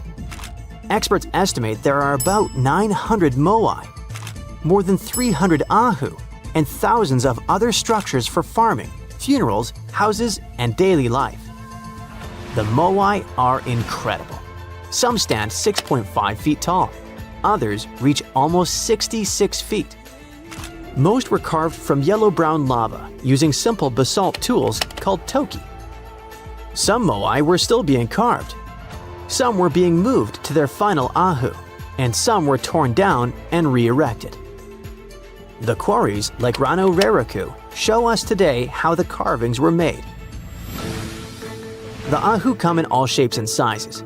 The biggest is Ahu Tonga Riki, with 15 moai lined up on top of it. Most Ahu have a raised platform of carefully worked stones, a ramp, often paved with smooth beach pebbles, and a flat area in front. Rock art is everywhere. You can find pictographs and petroglyphs in all kinds of styles. Caves hide even more carvings. Even villages, farms, and other structures are super interesting. By the 16th century, according to studies, the Rapa Nui society faced a big crisis. Natural resources ran low. The culture started to change. Many of the megalithic monuments were ruined. The ancestor cult was replaced by the man-bird cult. It was centered in Orongo by the Ranokau volcano. There are 54 semi-underground stone houses there, all shaped like ellipses and decorated with carvings about birds and fertility. This cult lasted until the mid-19th century. It's probably no wonder that colonization brought huge changes. Livestock, forced relocation, and diseases cut the native population to barely over 100 people. Today, the island is home to descendants of the original Rapa Nui people as well as immigrants. They try to keep the culture and still live in the modern world. Sadly, all that heritage might be lost soon, for good. And if nothing is done, rising seas could put Rapa Nui's UNESCO World Heritage status at risk. Scientists say that knowing these risks are just the first step. If we actually realize what's happening, we can figure out how to protect ancient monuments. The team wanted to see just how bad rising seas could get for Rapa Nui. So, they built a digital twin of the island and ran insanely detailed computer models to track waves along the shore. Then, they stacked those flood maps on top of data about all the cultural landmarks which they got thanks to local partners. They wanted to see which ones would get hit first. The results were pretty intense. Sea level rise is threatening coastlines everywhere, but the question now is when and how bad. The researchers' timeline shows that waves could crash all the way to Ahu Tonga Riki by 2080. That's the famous platform with the moai statues, the heart of the island's culture. The data is clear and the clock is ticking. The island's people need to start planning now before the sea starts taking what's theirs. And Easter Island isn't the only potential disaster site suffering from the elements. The old city of Chanchan in Peru is feeling the heat from extreme weather.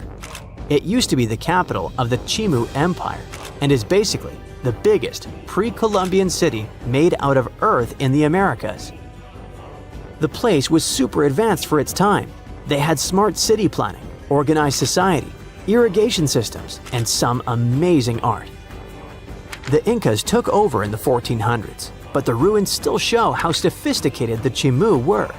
It's now a UNESCO World Heritage Site, and it's really important. And now, El Niño. The warm phase of a natural climate cycle called El Niño Southern Oscillation brings both heavy rains and long droughts to this place. These ups and downs have happened forever, but now they occur more often. Besides, rising groundwater is making the buildings unstable. To fight this, people are controlling the water table, fixing walls, documenting the architecture, training locals, raising awareness, and making disaster plans.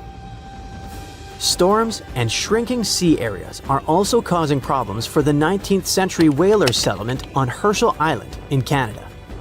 It's so bad that buildings had to be moved inland to stay dry and avoid flooding. If erosion keeps going, locals might have to move them even more, and some structures are likely to be abandoned. Permafrost is also breaking down graves, which makes buried caskets topple and break. If we move to the mosque city of Bagarat in Bangladesh, we'll find that water and salty soil are wrecking stone buildings. Salt gets into the rocks and then expands when it gets wet. This causes the stones to crack and crumble faster. And this place is a UNESCO World Heritage Site too. It contains 360 mosques, public buildings, water tanks, mausoleums, bridges, roads, and other public buildings. People once constructed them from baked brick. Another place potentially in danger from rising seas and stronger waves is coastal Great Britain. There, weather conditions are threatening lots of historic castles. Hurst Castle in Hampshire, Tintagel in Cornwall, Peel Castle in Cumbria, Bayard's Cove Fort in Devon, Garrison Walls in the Isle of Scilly, and Kelshot Castle in Southampton all face danger. English Heritage says they need to fix walls and build stronger defenses to stop storm damage. Heavy rains and extreme weather are also hitting Edinburgh in Scotland. Flooding and landslides are a serious growing risk. Since 1970, annual rainfall has gone up 13%.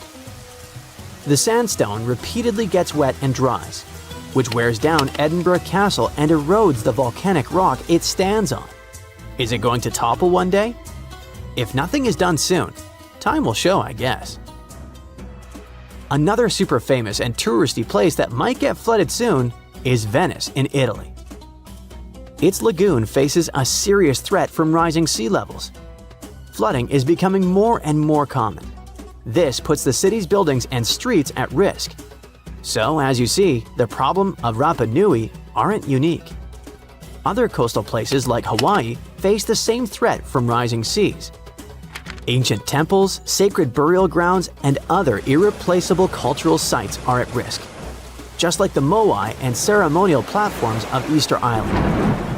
The rising waters don't just threaten buildings, they put the history, traditions, and identity of entire communities in danger. Researchers are using data on coastal flooding to predict what could happen to Rapa Nui and other historical spots. They're mapping the risks, studying how seas will rise, and searching for ways to protect those precious places. The clock is ticking, and without action, some of the most sacred and ancient sites